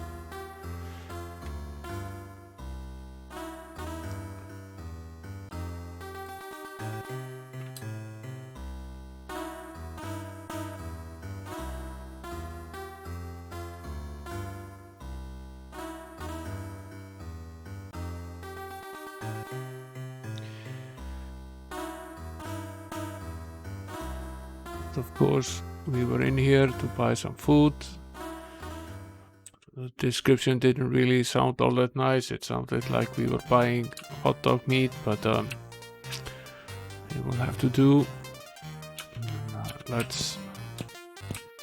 We finished up most of this town. Let's head into the caverns. See what they have waiting for us.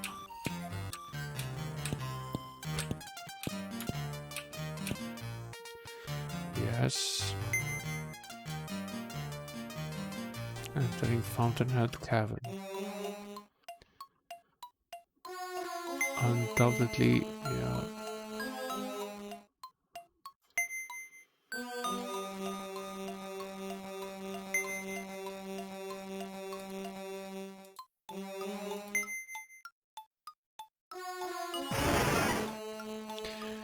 There are some paths.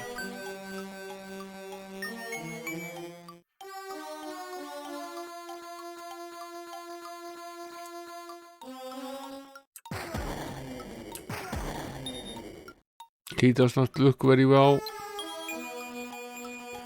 What's wrong with him? He's poisoned. How great. Of course, we still don't have any sort of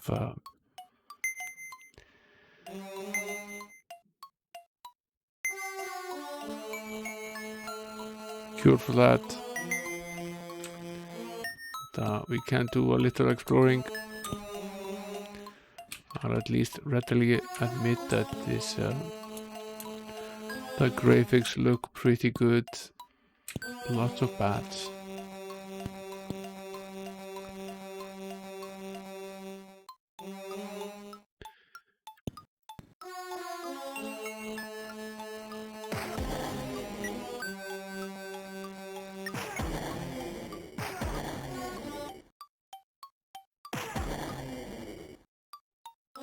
They aren't at least very difficult. They are.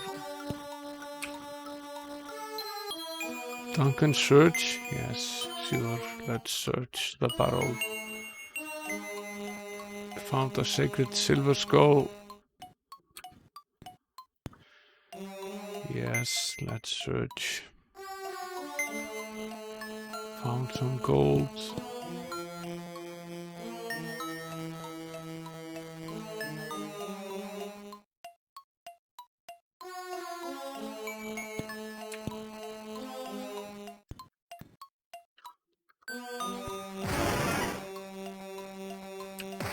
Now I'm fairly sure that the sorcerer is now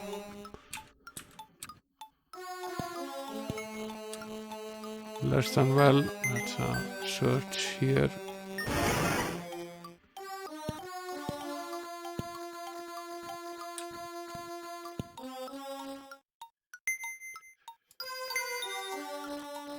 Find some gold. At some point we will have to go upstairs and try to heal.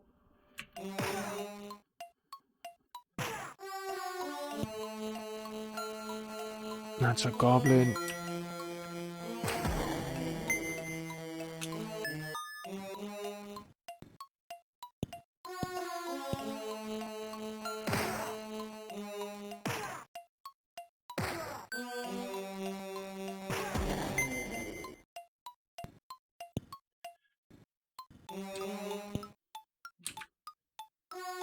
Now this does not look good for us.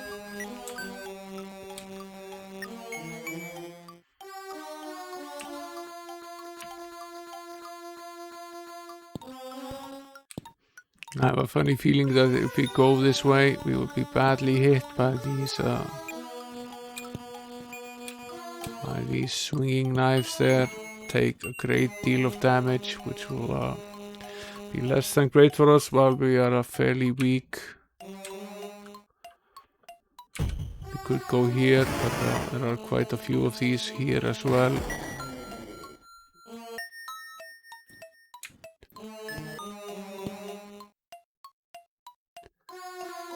Now if we rest, we are in a pretty bad state.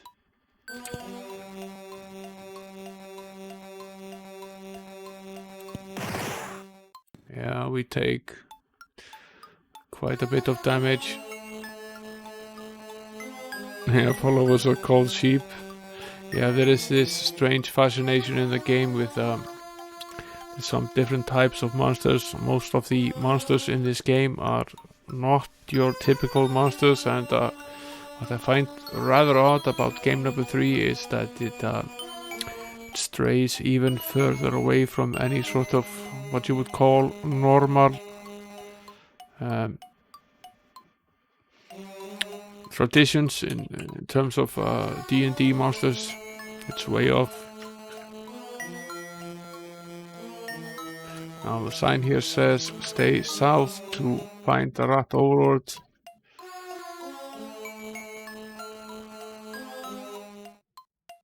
No, don't think we're quite ready to have a chat with the rat overlord yet.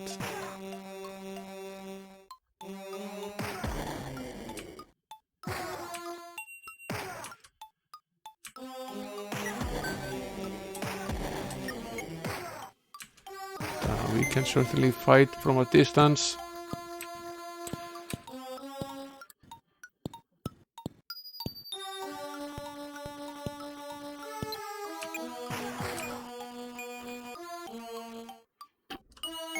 We should probably think about going up and healing at this point. Then returning, we can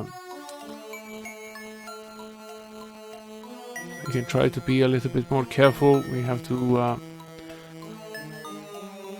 to watch out that we don't get poisoned.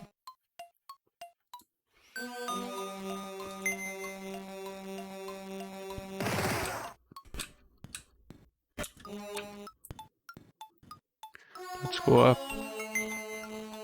At least we've earned some experience, and now we need to go talk to the fine people at the temple. This is the bank. That was not the temple. It's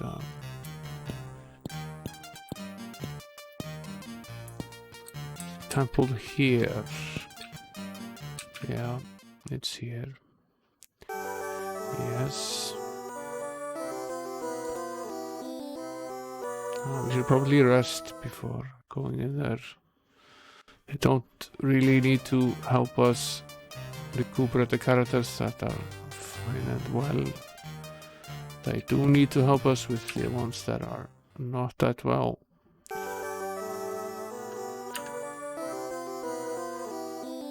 $30 it costs to heal. 10 per level basically, so okay. Cast is looking good again. Let's go visit the training grounds here. They of course are closed, so have a little rest. See if we are ready to level up again. We might be.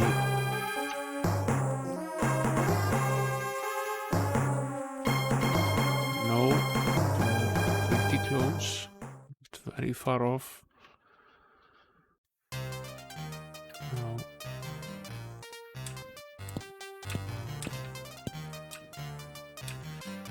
Let's visit the blacksmith here.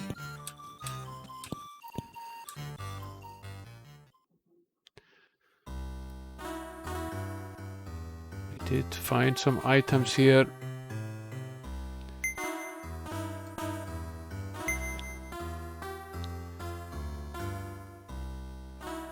Now there are different classes of the weapons in the game. This wooden dagger does basically nothing. This wooden bardage does up to 13 damage.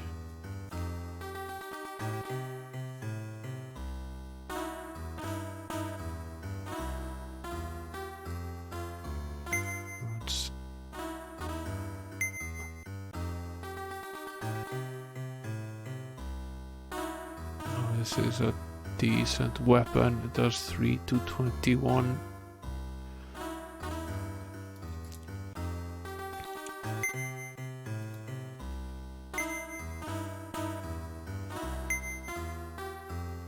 This basically does nothing, so we found one of these silver skulls.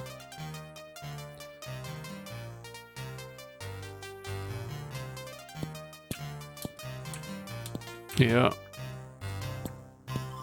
The goblins in this game look very different from the goblins in game number 2, at least. Yeah, look nothing alike.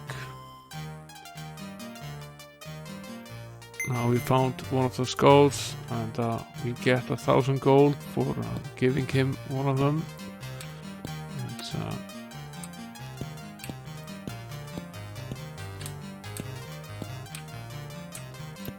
I was going to visit a bank here. Yes, you may help us.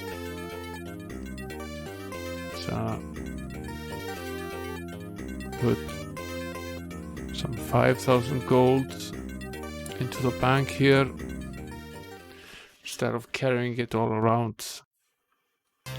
This is a great feature of the third game, to not have to constantly carry all your gold with you.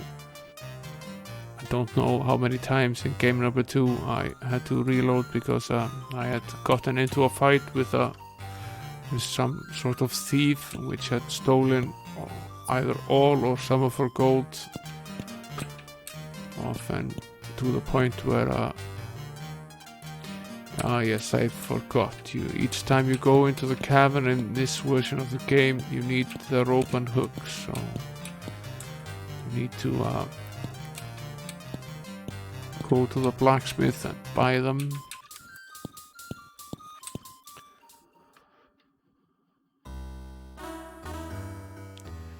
Buy items, miscellaneous.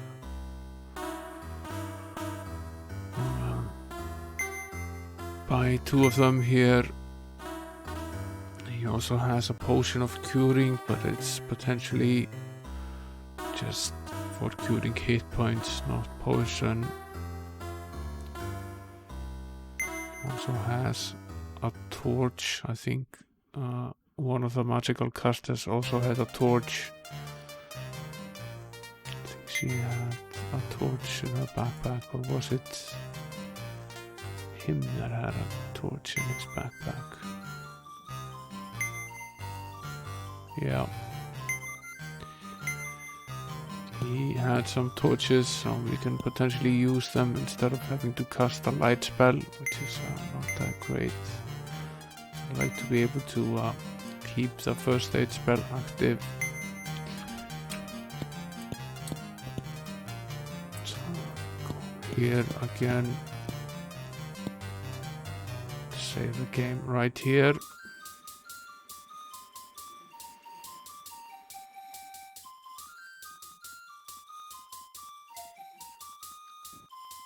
And let's go down again.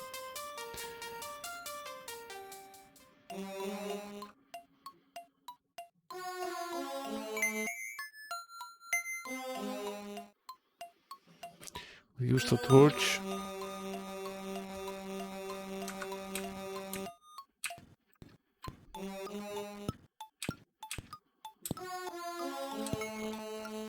The game does appear to remember which monsters you've gotten rid of. So you have to go through this. Dunk down there.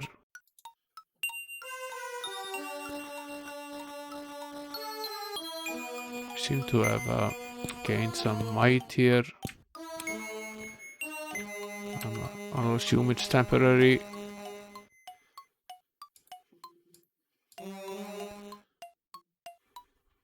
No, not apparently. It's interesting. Potentially we want to load the game now and have the knight gain the might instead of the robber. Now that we know what it does.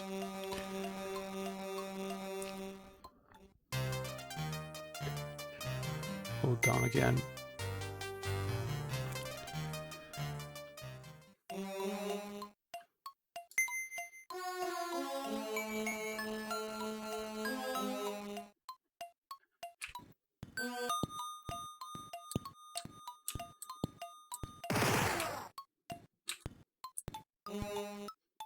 Now let's take a look here.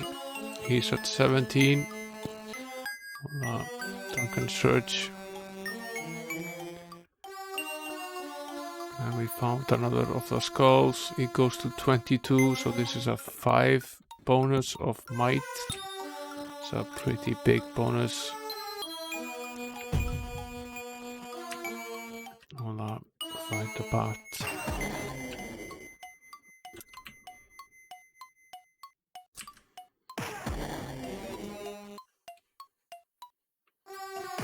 I think we can stand one more of these and then we can probably kill these bats here. We didn't manage to do it without getting poisoned, sadly enough.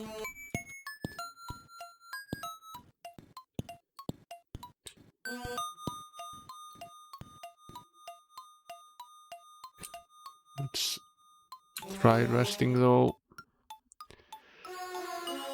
He's the only poisoned member. Let's see what his status is like. He is fairly poor, but he has some hit points, so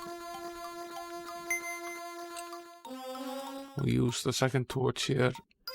Could potentially buy some more of them.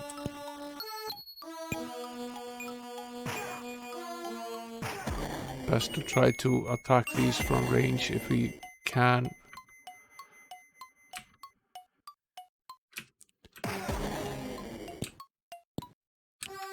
So they don't have a chance of hurting us or poisoning us. Rather, now he's poisoned from searching the barrel. We can't get away from doing that, so yes. This is also poisoned. Now I remember these heads. Now that I see them, I had forgotten about them. They are very weird. That was a mistake. I wasn't going to get this close to them.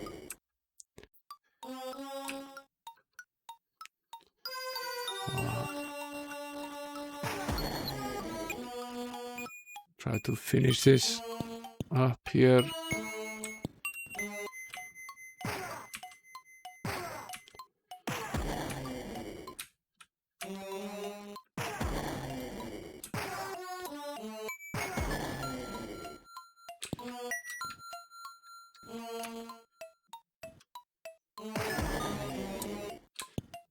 So many of these bats. Yes.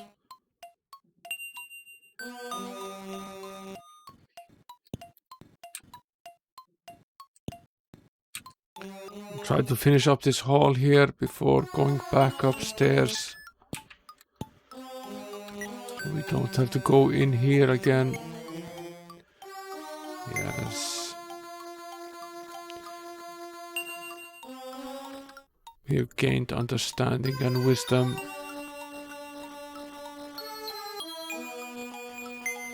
That is potentially not what we want for the night. More charming individual. Okay. I will load this up again. Because it matters which characters get these skills.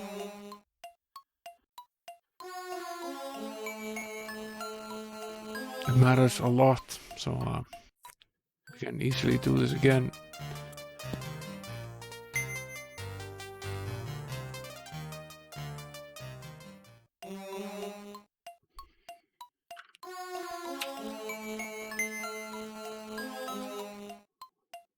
We'll use the torch here. Now,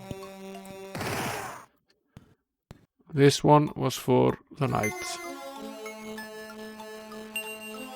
And this is one of the skulls that we find here.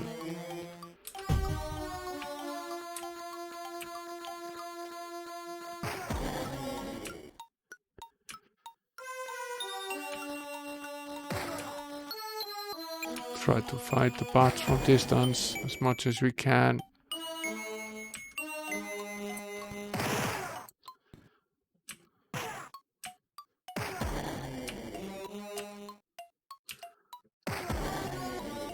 Rest now.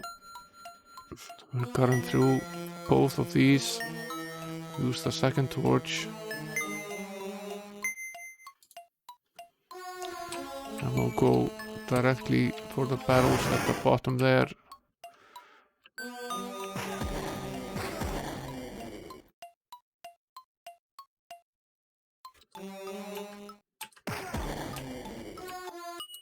Probably should have tried this from range. It's fairly stupid of me to engage them like this, but let's see.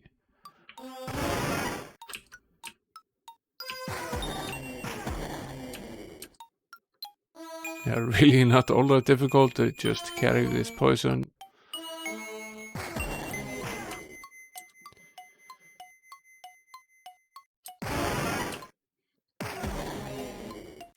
They're all dead. So, okay, this was personality. That is certainly for the cleric. She's at 20 now. So we'll have her dunk in. And she's now at 25. And this was intelligence. So we'll give that to the sorcerer. And he's now at 25. That's pretty great. So we've given these skills to the right characters. We need to finish up all of this here and search the rest of these barrels, and we'll probably all end up poisoned. At least most of us. What does a talking head said? The Altar of Eber speaks. For 250 gold I will teach you to find hidden doors. Yes. Well, give that skill to the thief.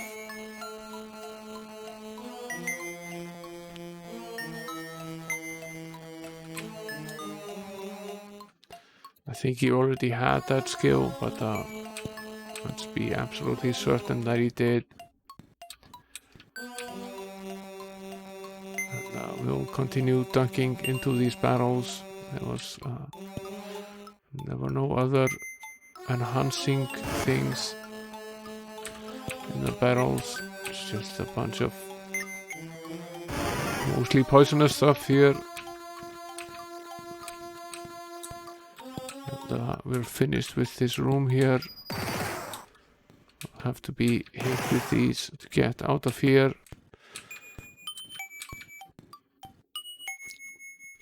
Go back. And gonna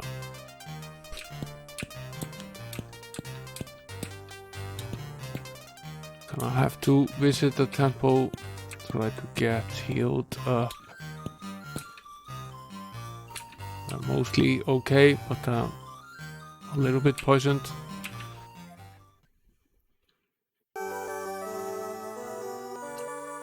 We'll heal.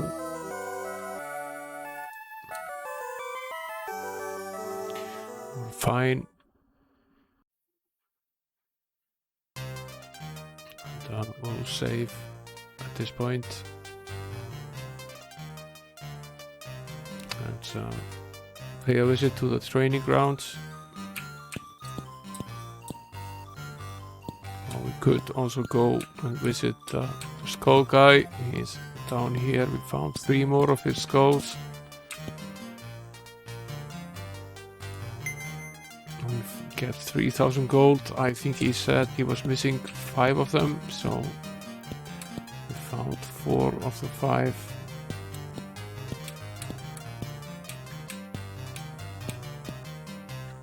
Now I was going to pay a little visit to the training grounds here, see what our status is like.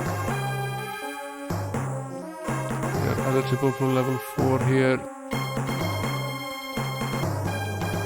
And here. And here.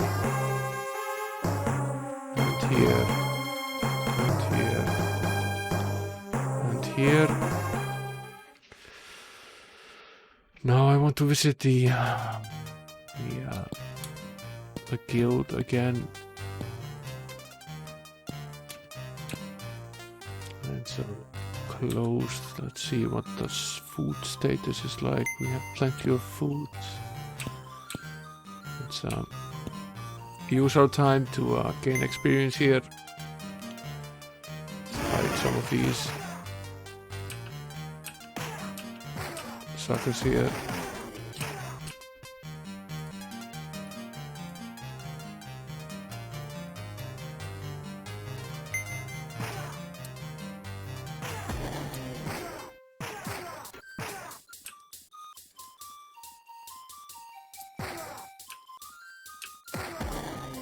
Potentially we can do 2 of these now without resting.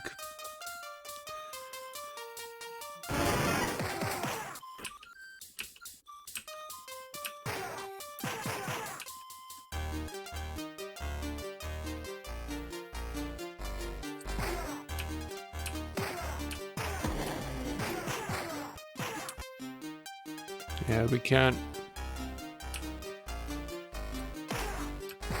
Perhaps not easily, but we can. Potentially more than 2.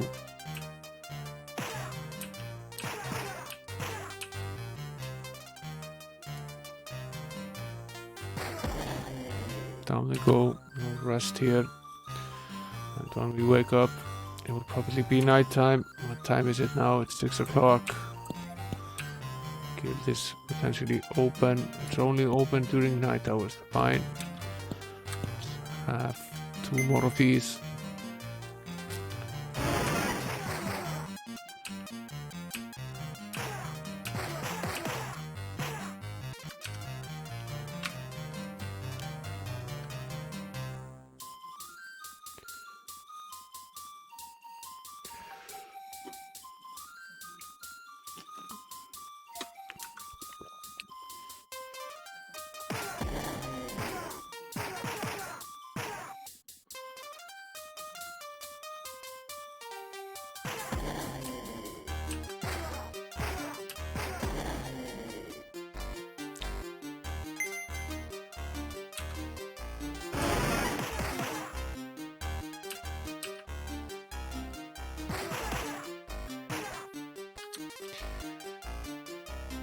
Yeah, at this point we have quite a few hit points, surprisingly many actually.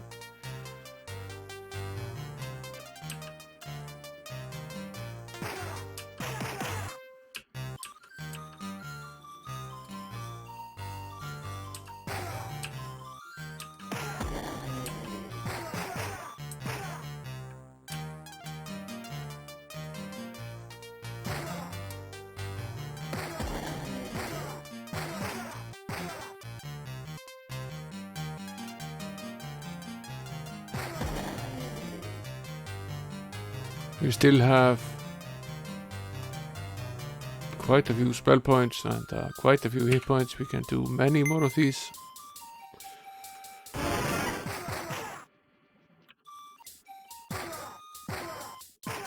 Although these are lower level enemies, and we should probably start to focus on beating something a little bit more difficult to gain more experience.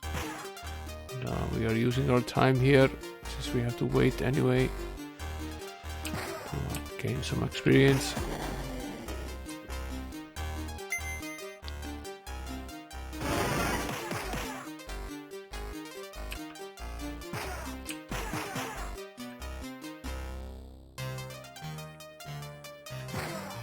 Of course, we are also casting healing spells while the battle is ongoing, so we are cheating a little bit, but still we are in a pretty good shape.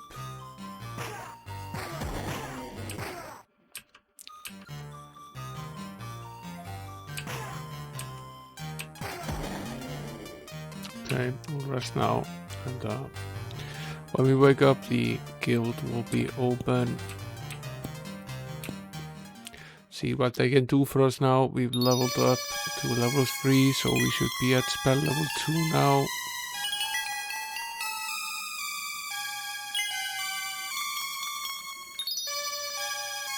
Spy spells. Energy blast.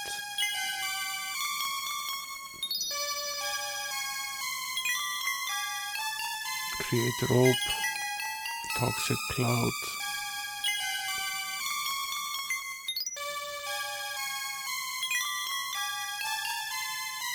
You've learned all we can teach you.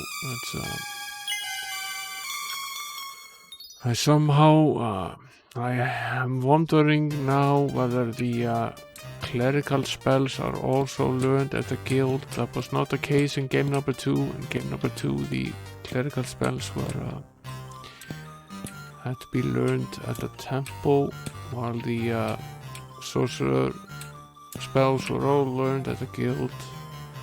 Potentially that is not the case here, so I'll just buy access to the guild for the cleric as well. See if we can buy some clerical spells. We should have leveled up the cleric as well. Yes.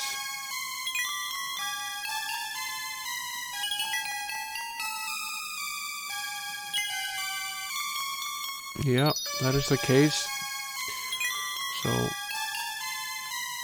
Revitalize is here. Cure wounds is as well. Sparks is here. Protection from the elements is here. Pain is here, and suppress poison is here. Not quite cure poison, but still gives us something to work with down in the caverns. We should potentially get cure poison, and if the game is anything like version or number 2 in the series, we should get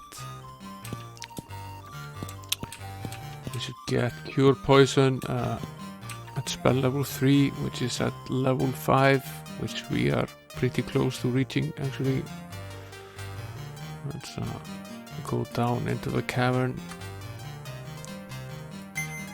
again.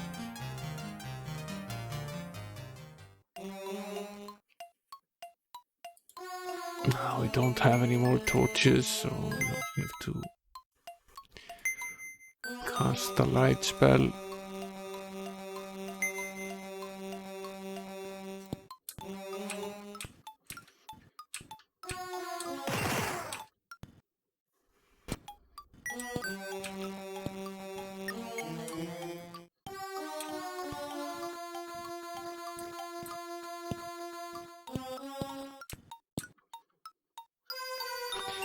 We have to dunk and search. Find some gold here.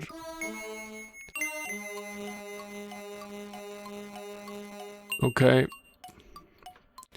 This particular barrel is for the archer. Let's load the game.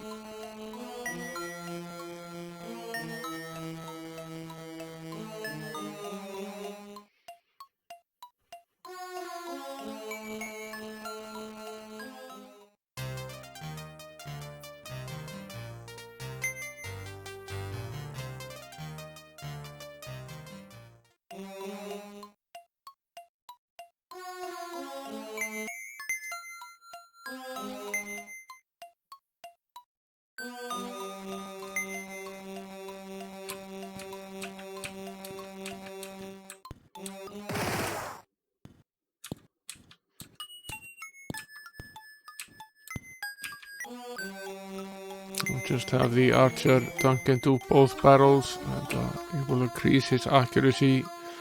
He's at 13, and this will greatly help. And we find potentially the last skull here. His accuracy is now 18. Let's save right here.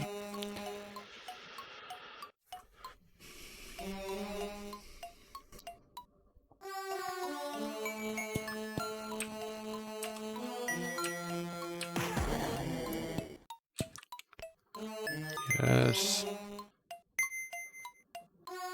Find some gold in the barrel. Did we check this spot yet? No, did not. And not the center of the room either.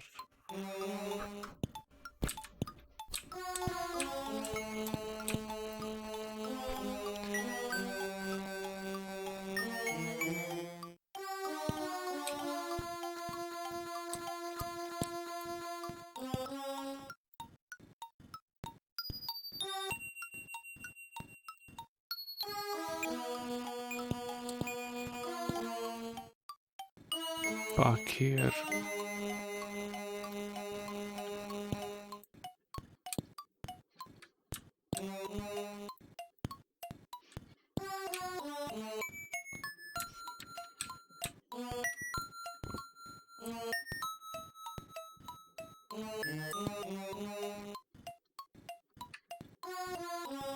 I have a feeling we are heading into a difficult battle here.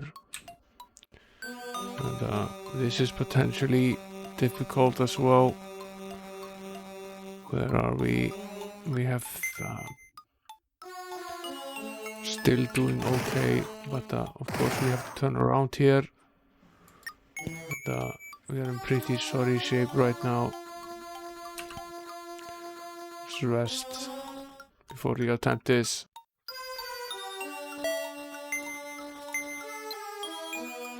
Cast the light again.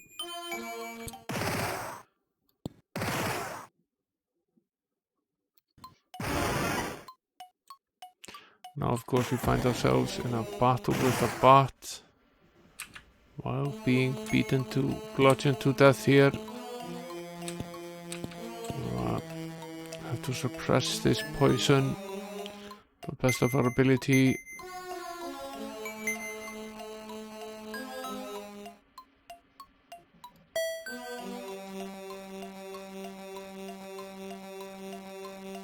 What the hell did I do? I missed. Now it's suppressed. He's still poisoned, but he won't die quite less quickly. We're not doing that great. I'll have to rest here.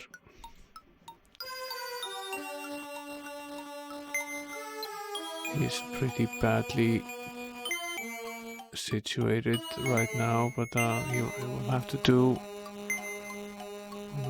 Cast the light.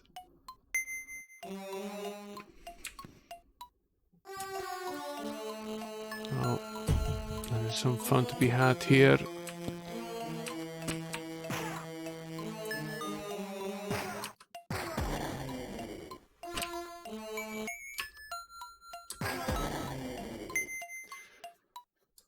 We managed to beat them at least without poisoning anyone else, which is a bonus. Oh, Cranion holds the password. 5 skulls will make it known. Let's write down this hint here.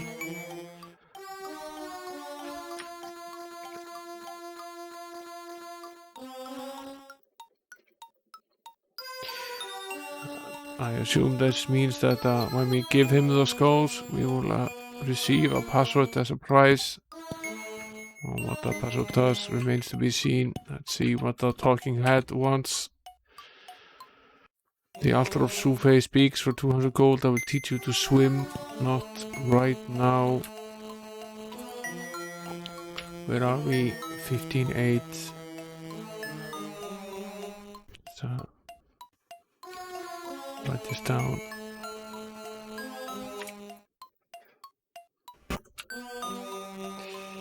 Now this game has this skill, this swimming skill, which the second game did not have. The only way to pass through a waterless area in the second game was to use the walk on water spell.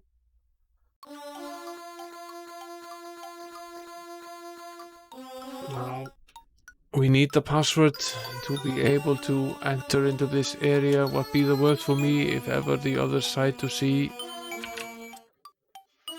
We don't know the password, so I assume that the only way for us to access this area is to finish giving the guy upstairs his final skull. We have all of them now. So we'll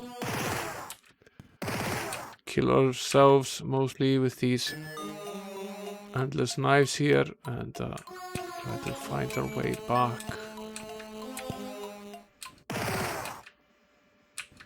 Have to rest here. I'm not sure how many hit points we will have when we wake up. We are pretty damaged, but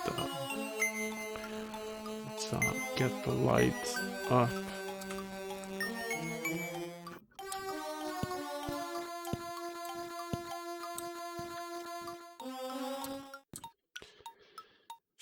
downstairs. Get him healed up at the temple.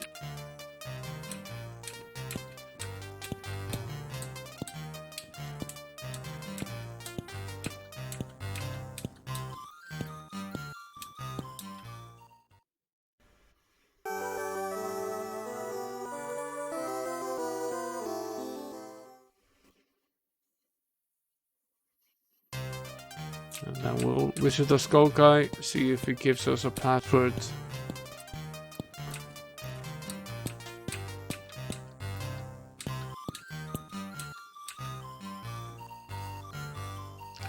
Aha, now I can finish my shrine. Blessed be the forces, will ya be? Blessed by the forces will you be. Use the password rats in the cavern below, and if you find more skulls, bring them to me for further rewards. And we get 1,000 experience. Hello there, Jury, welcome to the stream. Friends, remember to bring me any silver skulls you may find, and don't forget to use the rats in the cavern below this town.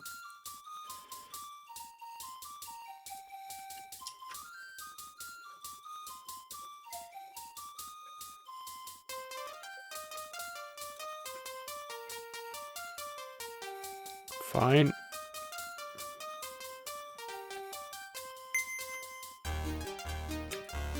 Get 1,000 gold for helping him find each skull, and we got 1,000 experience for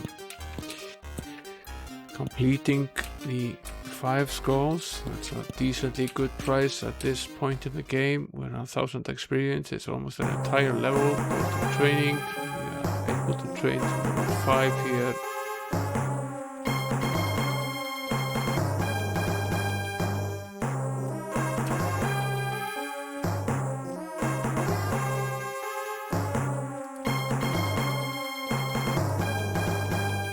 Far from leveling the rest.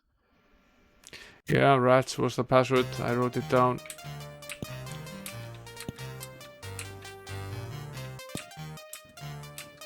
Let's see if the guild is obviously closed. Fine.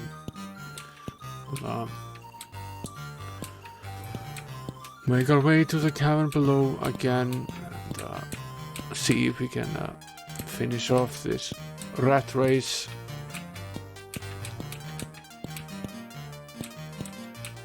Should now be able to use the create rope spell.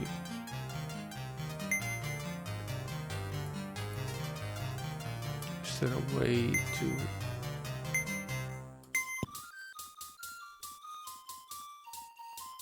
Is there a way for us to cast a spell without using this menu? I don't think there is.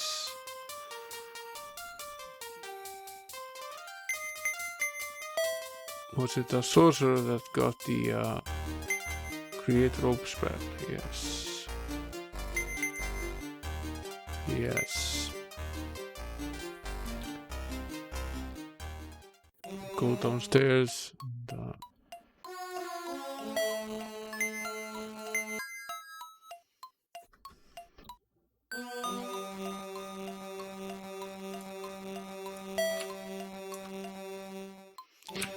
And, light is on. Let's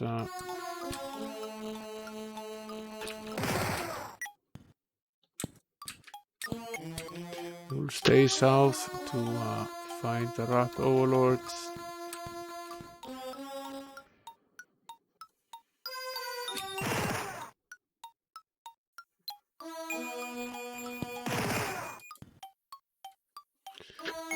This is slightly quicker than going through.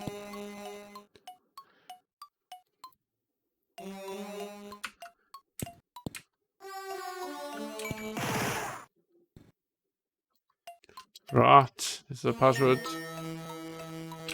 Rest here. Damn it, there's a bat.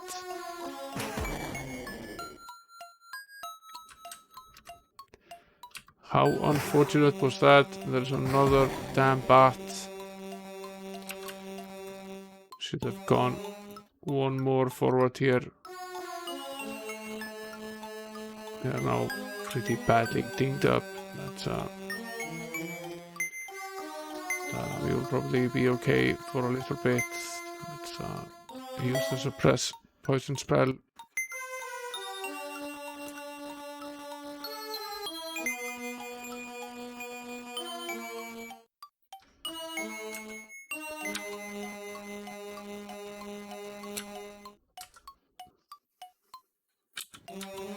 There's something behind this wall here. Ourselves in a little fight here. Should set up the spells again. They screwed up.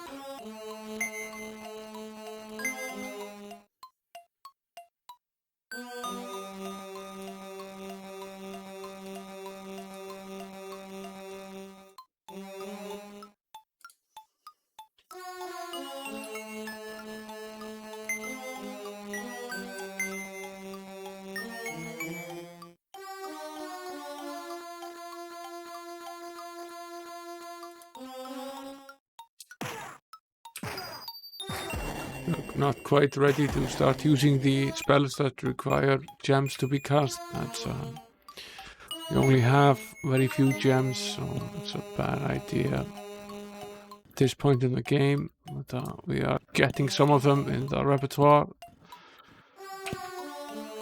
Let's not go in this battle without saving first. It could potentially give us something.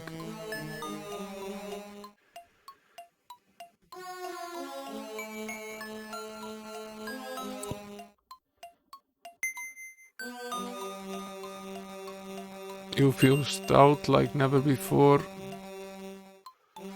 What did this do for us? It increased endurance. Okay, let's load. Let's give that to the paladin. The knight already got a boost. The knight got a boost of might. The archer got a boost of accuracy. A robber got a boost of the cleric got a boost. So let's give this one to the paladin. His endurance will go up to 24. That's quite a bit. We found another skull. That's potentially more experience for us as well. We know the password.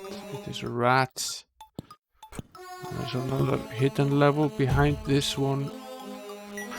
More of these moose rats. I prefer them to the bots. At least we can easily fight them without receiving much damage.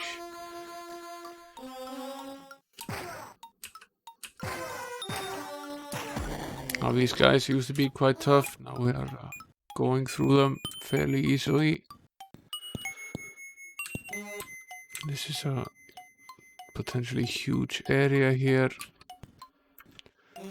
The rat overlord is near. Set a sign. Turn back or perish. We will not perish. We will take down the damn overlord. Let's try to fight as many of these from a range as we can.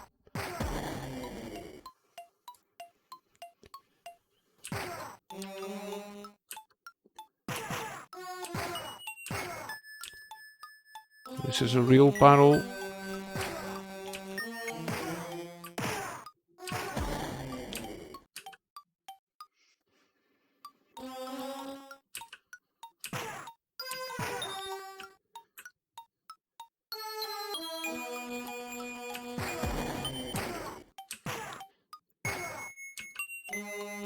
He's pretty out of it. Down they go. Let's rest again. We won't be able to rest many more times because we are poisoned.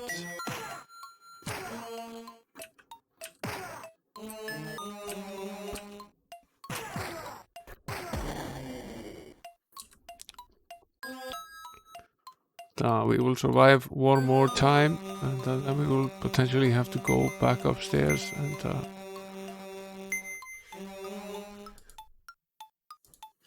heal. Let me replace the spell right away. It's not a good idea to leave it like this. I think it... yeah, it's saved.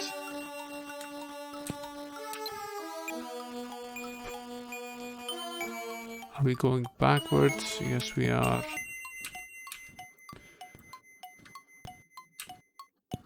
Turn back or perish. Of course, we will not turn back. And this leads back upstairs. Sort of funny. It's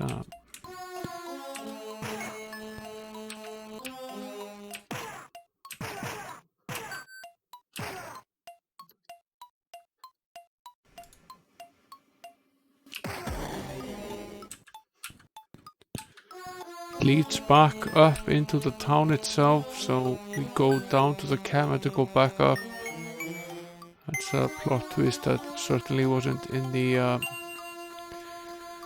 first game. Now we had an endurance boost here again. It's potentially good for the robber to get this endurance boost, but he really should have taken it for someone else, but never mind. Let's save here in case we find another skull.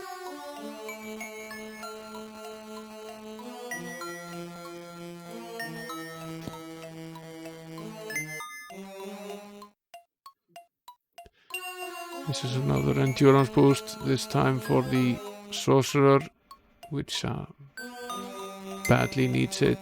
So now the robber and the paladin and the sorcerer have received a boost. The endurance of the cleric was actually pretty good. The archer could also do with a boost like this, but hope we can find some more of these barrels. Maybe we're lucky. See what's on the other side here. Let's see. I'll write down this note here. The yellow key grants access to the Fortress of Fear.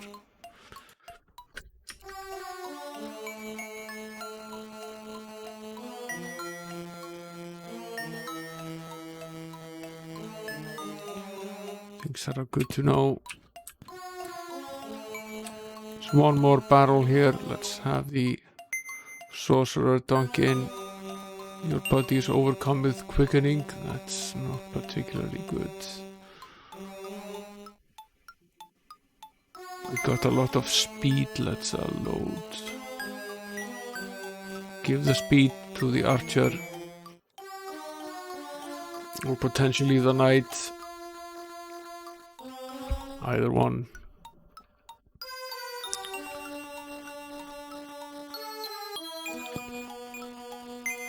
We decided to give this to the sorcerer.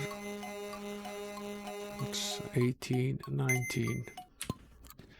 Yeah, I think the sorcerer is probably better off. The speed. I think I'll give the speed to the archer.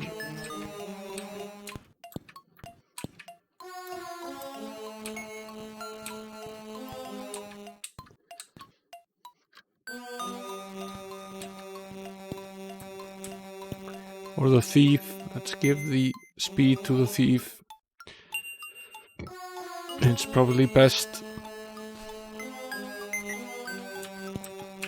He's the one that needs it most, but they could all use it, really. Now, the question is, do we go back upstairs?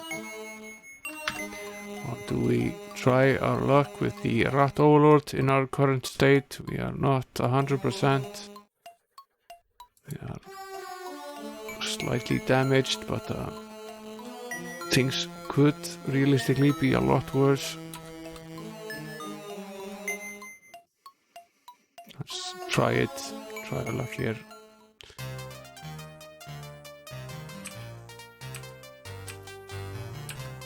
This is a rat overlord. Let's what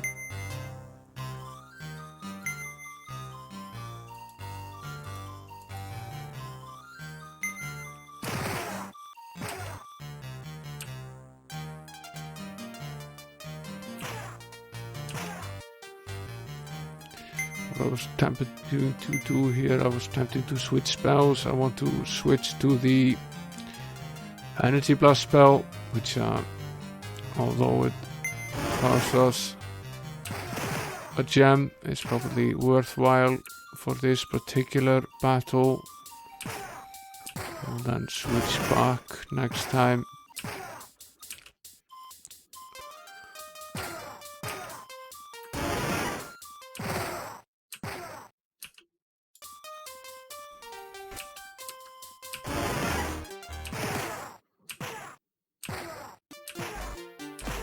He's tough.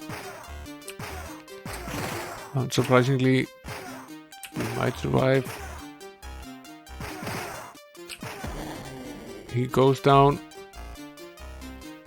We barely survive.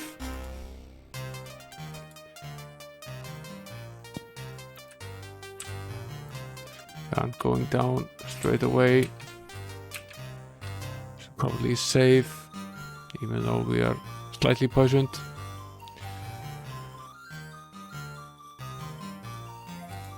I assume we can get out of here.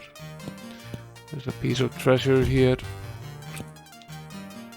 Gems set in the corners of the chest glow with power. Open the lid. Of course we will try it. Darkshade picks the lock. A gaseous form rises from the chest and hovers in the air before you. I am Morphos, servant of Gaim and protector of Fountainhead. By releasing me from my prison, you have lifted an enduring curse from this fair town. Accept my reward and heed my advice. Visit the fountain that stands alone. Ah, yes, that is the... you find a lot of items here. That is the fountain that we have had all the training encounters at.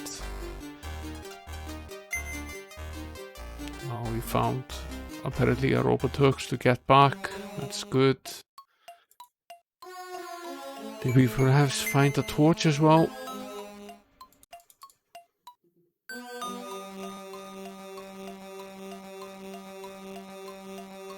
No, we did not find a torch. Let's cast the spell then.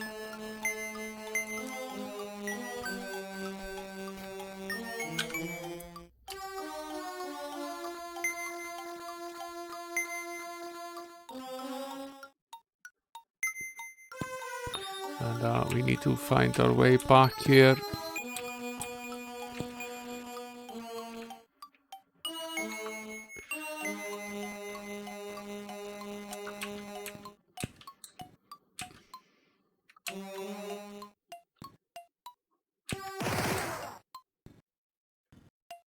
It really does seem in this game as though you don't have to go into every square of the map.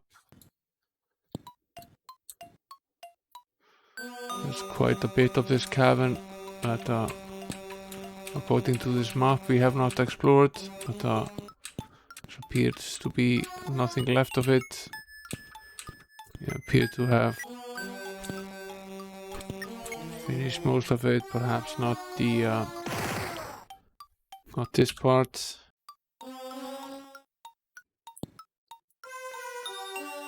No, not this part. Let's write down this note here. Seek the slither called Stronghold in Druid Haven.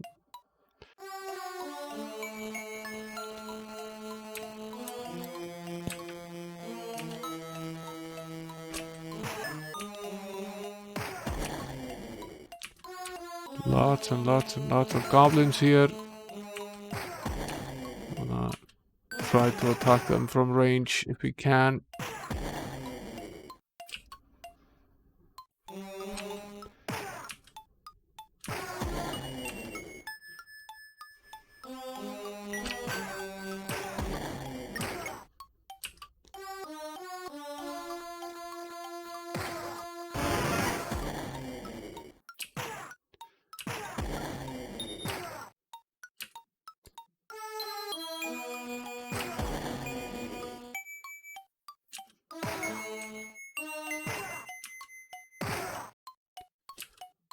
quite a goblin fest here. Find some gold.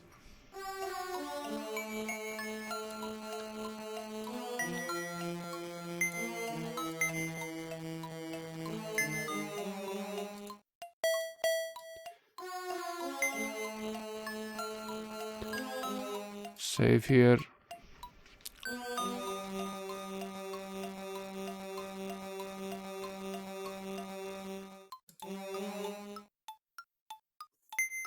Fix the spell.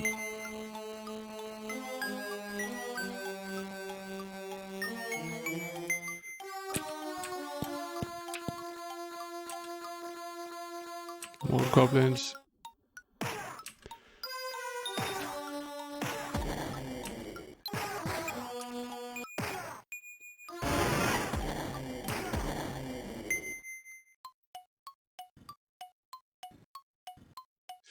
More barrels. We should know better by now. Save before going into the barrel in case it's an enhancement of some sort. And we find, which we then need to roll out. It's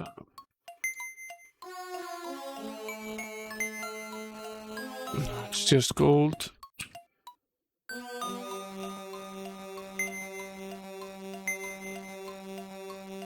Gold.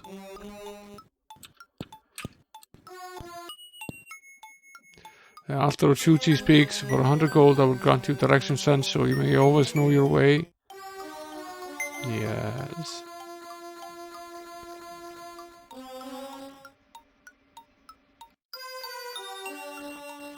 And now we have a compass.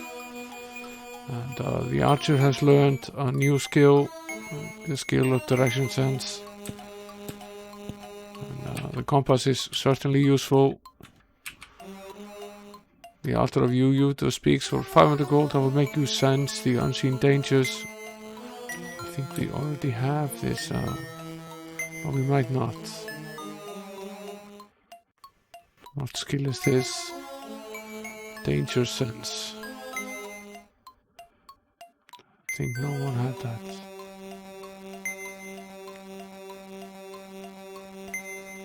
No, no one had that. Okay, so now we have the danger sense spell. As I remember, when there is imminent danger, the bat here flaps her wings. And we find ourselves here against a door. Let's save. We are definitely heading for some sort of encounter. We'll finish up this cavern here, and then we're done basically with this town and this cavern, and we'll make that do for the night. We'll dunk in and search. Fortune has smiled upon you. I assume this has to do with luck. Yeah, probably does. Let's load up again. I'll give the luck to the thief. He needs it most. Although they can all use it.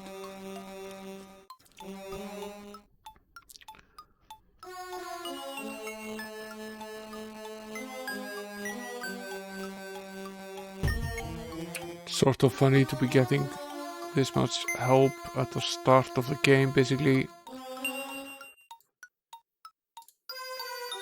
Now the thief is now has a high degree of luck and quite a bit of additional speed. Now there is more. Okay, the danger is ahead of us now. I can see it. These moves out here. I really need to change this spell before we blow all of our gems.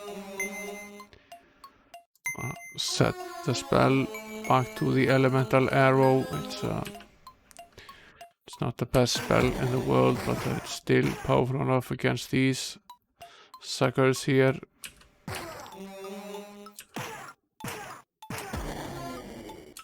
Rest once more. Party is starving. That's not good news.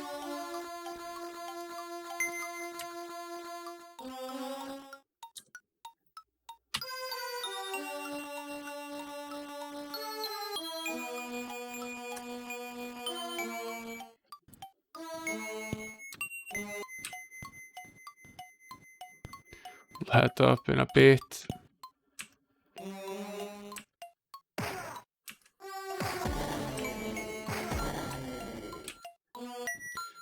Some bats in here. And lots and lots of barrels. Let's save.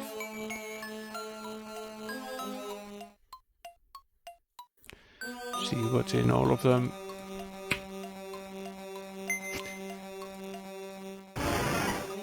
Poison.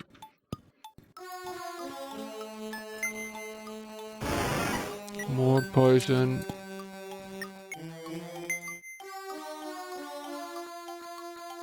Too much poison.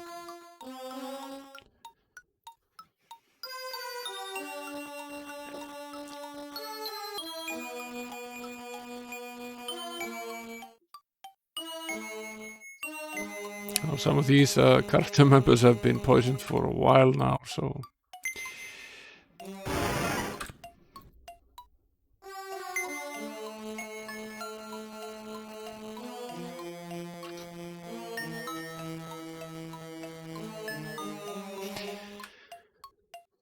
The barrel there in the middle appears to be quite badly poisonous. Let's restore again.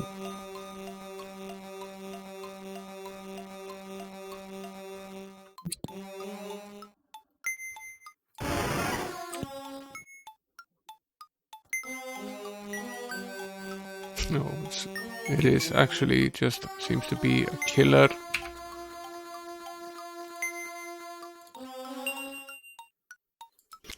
There's a ring here.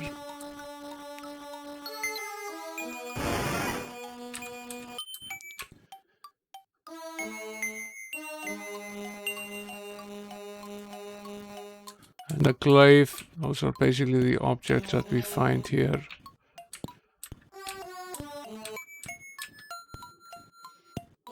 We are basically done here. We'll have to restore the sorcerer when we return upstairs.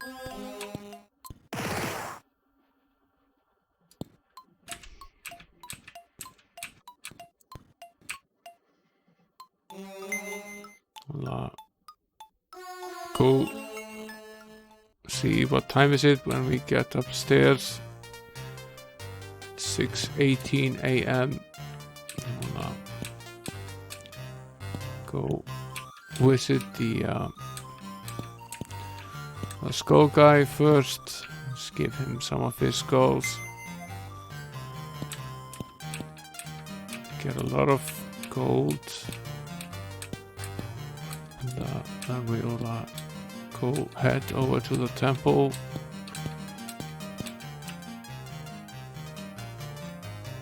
We'll take a little rest here.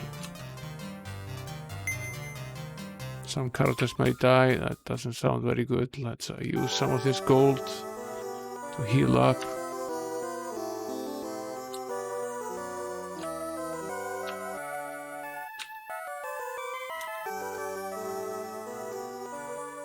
We still have almost 10,000 gold despite healing up every character.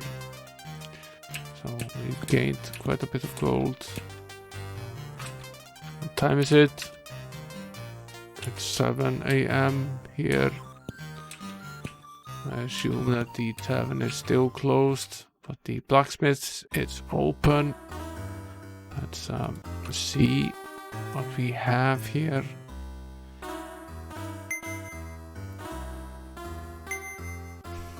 We already took a look at this axe here. Quick katana.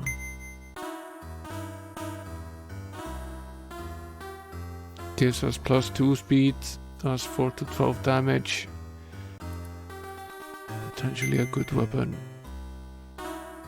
What does this do? This is the toxic cloud spell.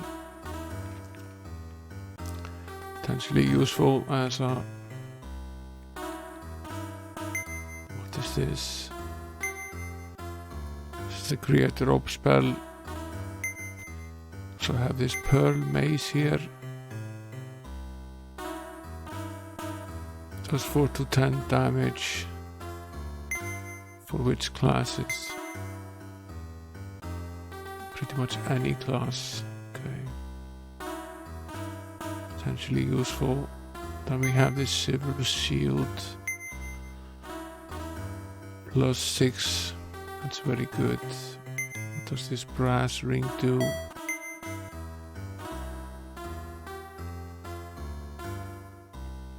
I assume this is a mistake.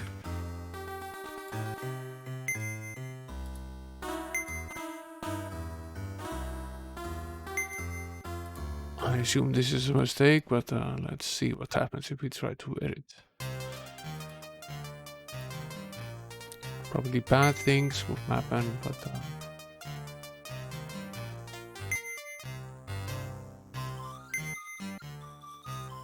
so armor class is 12 now. What was it before?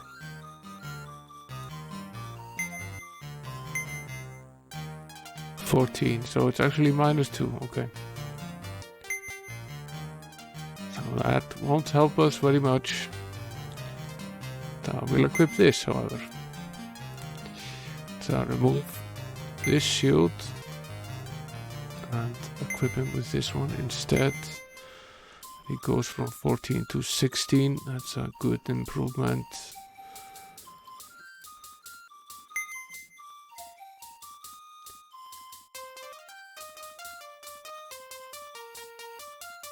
I'll remove this cutlass here.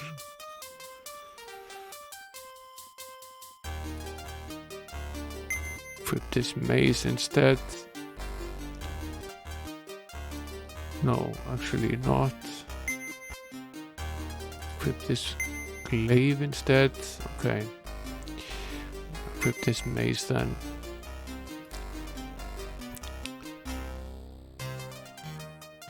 This was a decent weapon. Good night, Edgery. Thanks for coming.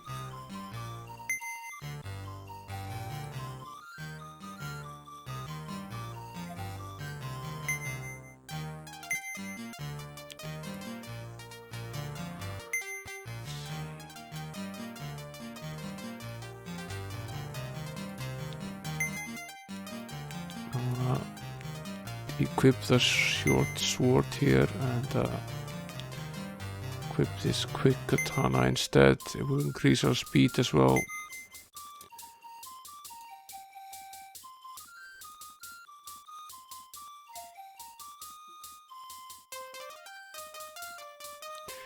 Now, how is it that we can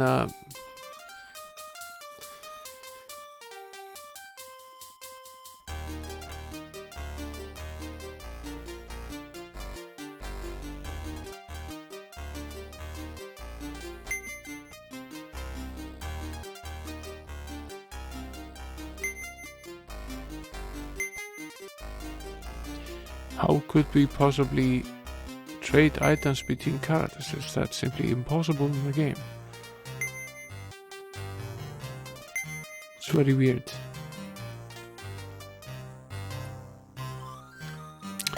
If we wanted to give this great axe to the cleric, how would we do that?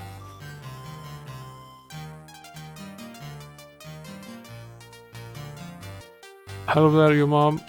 Welcome to the stream. We are now on Might and Magic 3, the Amiga version, after about an hour-long tag session earlier.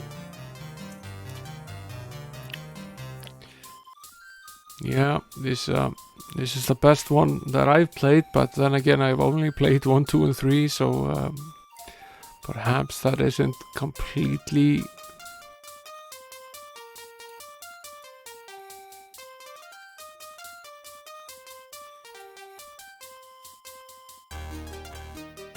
yeah, probably at some point, but we're going to be playing Might and Magic game every Saturday now. We'll play other games on Monday, Wednesday, and Friday, so potentially playing 3. We spent 31 streams on number 2, so if you spent 30 streams on 3 as well, that's 30 weeks worth of Might and Magic, so that will take a while until we can get to the 4th game, but yeah, we will probably get there. The plan was then to play 4 and 5 together. They are basically the same game, just on different sides of the same coin, as I understand it. And then move on to number 6. What I'm trying to figure out now is how is it that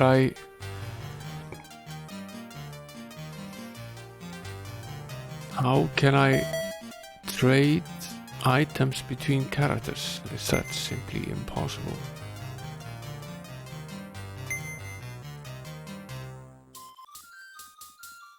This is just to exchange characters, not so much weapons.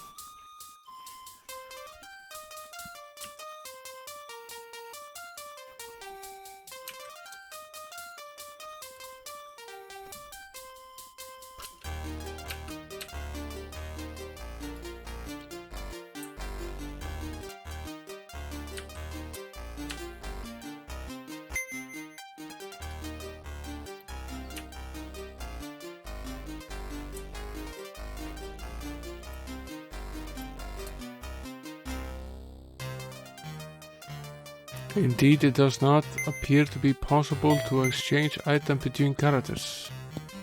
That is very weird.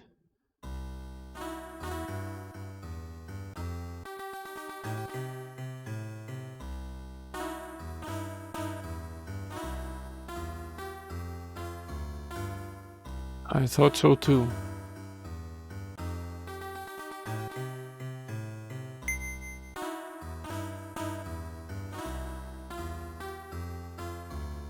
I definitely thought so too. We can obviously sell.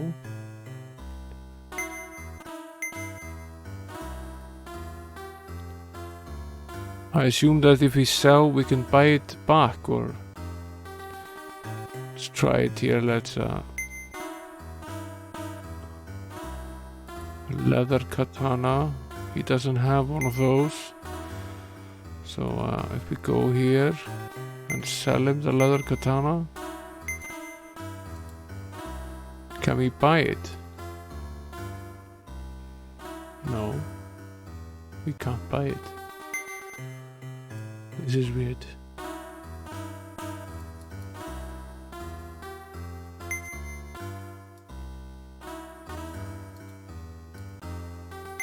It's worth nothing. Sell this wooden partridge as well.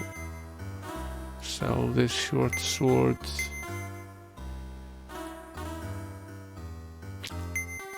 Sell this cutlass.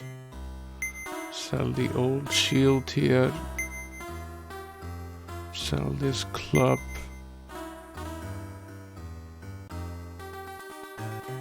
We won't be using this glaive. We'll sell that as well.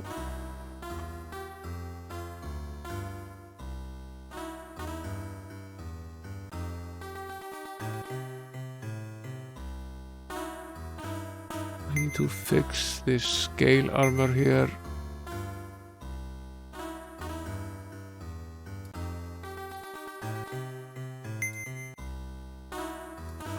Okay, now I think the thing with not being able to exchange items is really peculiar.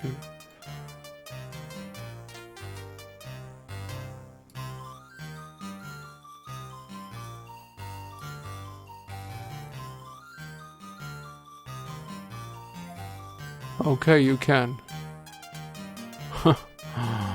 It's just so simple that all you need to do is click the item and then click the character. That's all you need to do. It just isn't immediately obvious how to do it.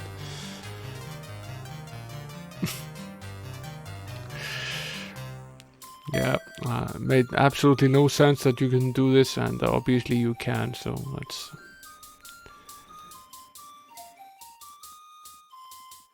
I think the Amiga version and the PC version of this game are very similar, almost identical.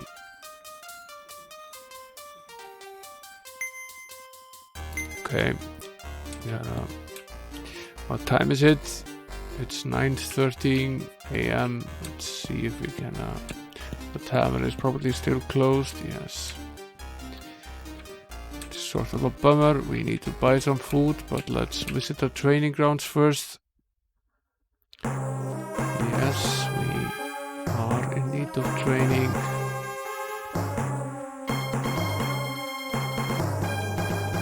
We are now leveling up some 2 levels here.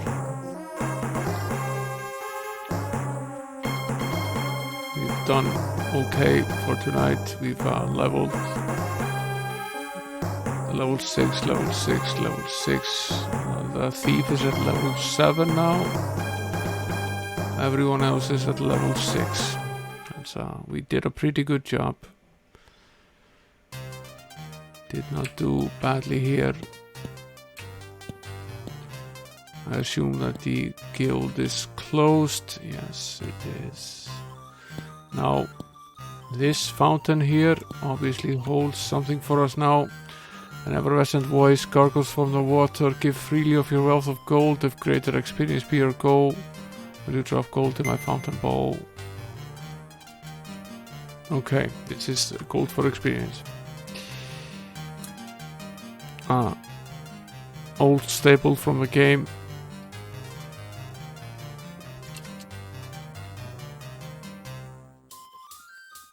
This might come in handy later on in the game. We are in X13 Y2.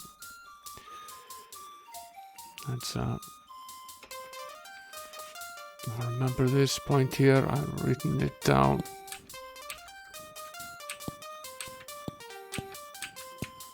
I'm going to go around here looking for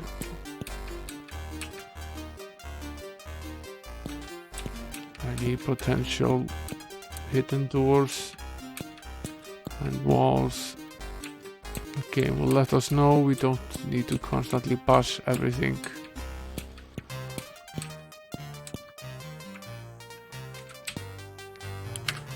Which is a bit of a bonus.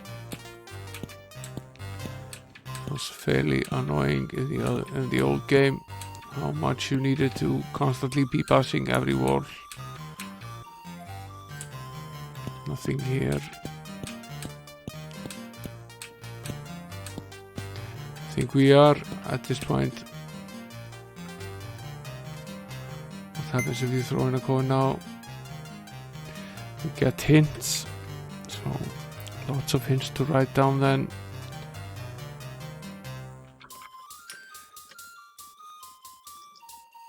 With the presentation of 1 past 10, 2 shall be forever vanquished. Their strongholds felled and kingdoms barren. Your title of champion is established. Okay. Fine.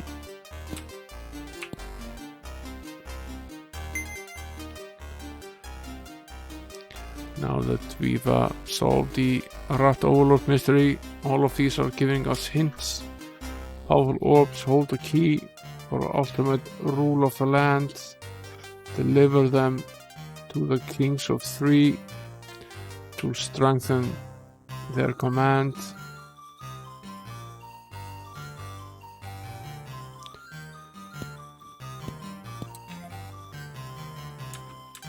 The bank, we have no business being there at this exact moment in time. We already have this skill. Don't need any odd jobs. There are no secret doors here. Let's get out of here.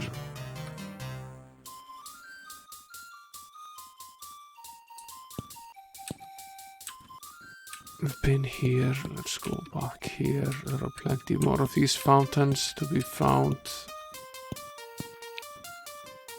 There are 2 here.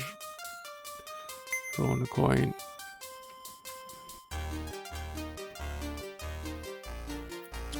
Below the canopy of the vaulting sea lies the mystery of the ancient stream.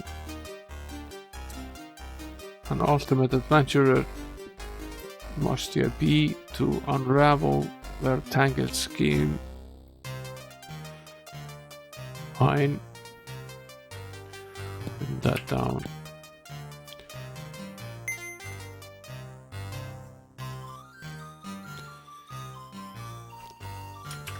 The mistress of Marutas at the northeast tip of flames seeks the pearls her greed requires for her spirit to be tamed.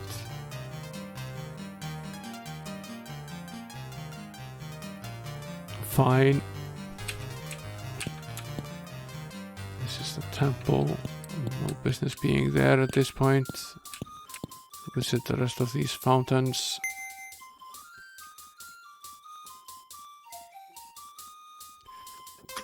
Take the twisting horn of gold to the central meadow. Find the unique steed of old and relieve its dying sorrow. These tips will all come in handy later on in the game.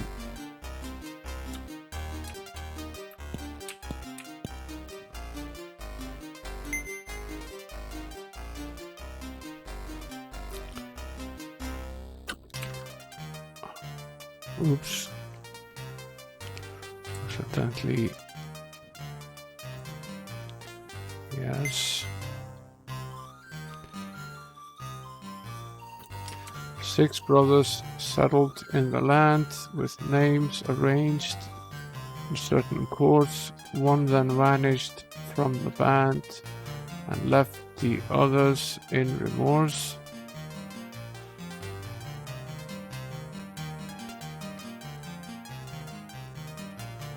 Okay, some of these are riddles that we might need to solve.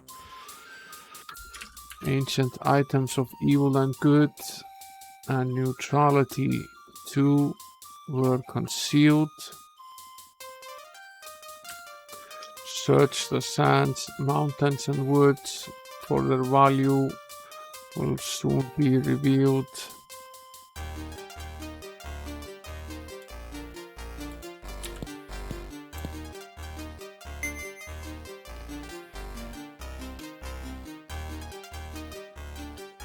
Seek the sister of the waters blue, near the southwest corner true. Bring her shells from the great seas of depths, and greatly shall she aid your quests.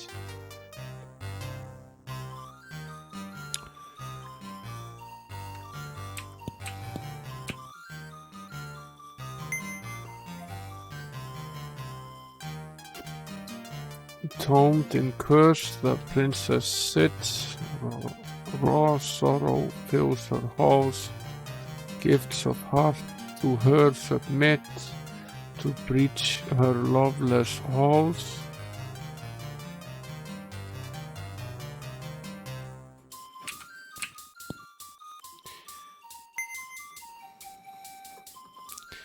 This is about the last one. 2 wizards locked in mortal strife destroyed each other's keep.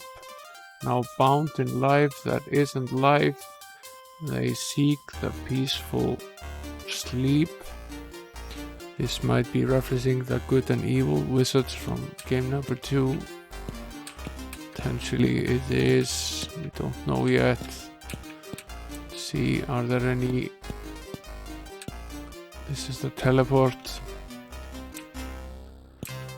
We don't know any more teleport locations yet.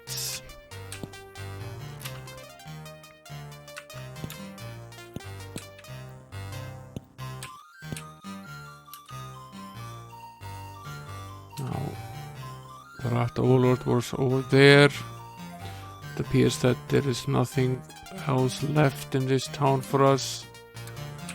All we need to do now is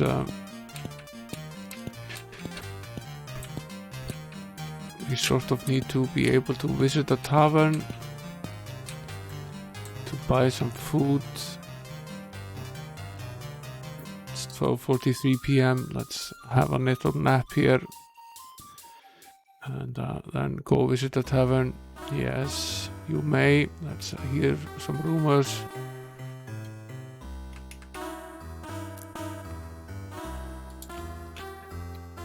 A fortune teller outside the town walls gives wise counsel to all. potentially useful information to us.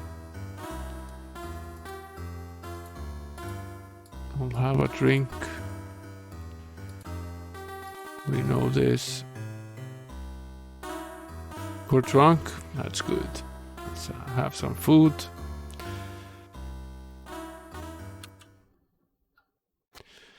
And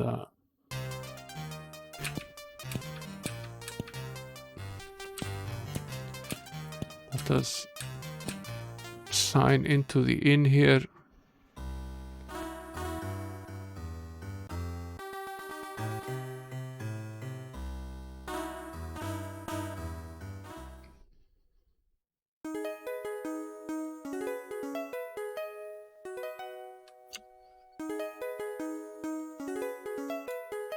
I think potentially we don't even need to sign into the inn.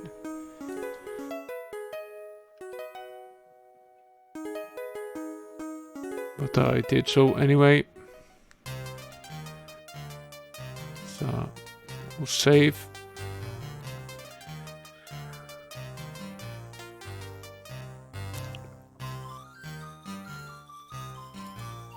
We'll quit to DOS. And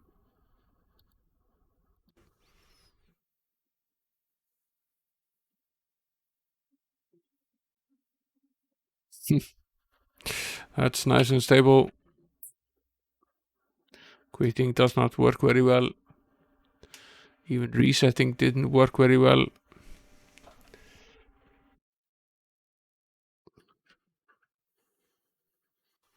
Let's do a hard reboot here. I want to see if we can back up the save game file.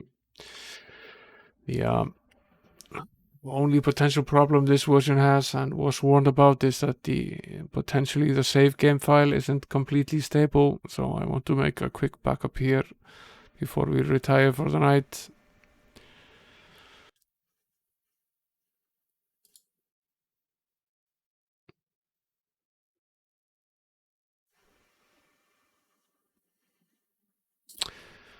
Let's see.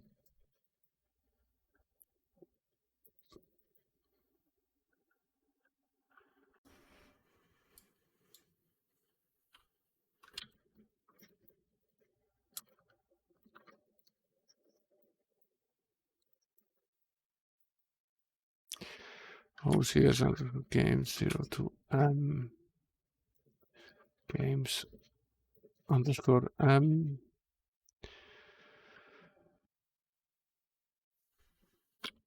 probably not have done that. Might and magic 3 data.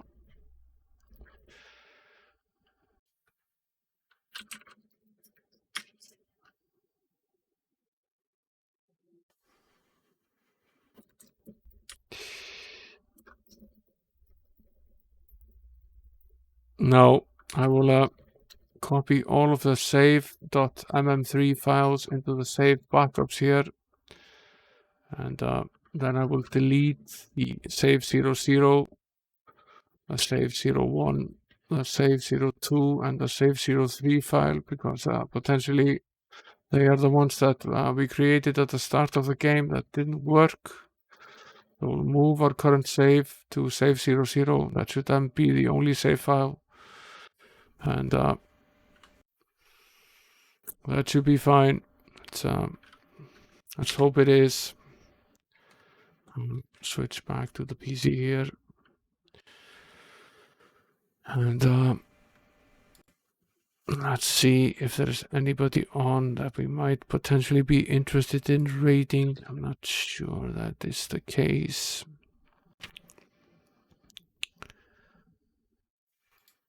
Well, there is a Mr. Cola. How long has he been on? Not that long, and he's actually playing some retro stuff. He's playing Commodore 64 on real hardware with his buddy DJ Psycho. Let's head over his way. I'll set up the raid here in a jiffy. Let's go. Thanks for coming, guys, and Thanks for the host, Ash. Thanks for the follow, Shot. Thanks for being here. I hope to see you again Monday. We start the next variation of the Mac. And that's Deja Vu on the Mac on Monday. More Might and Magic next Saturday. Until then, later guys. Thanks for being here.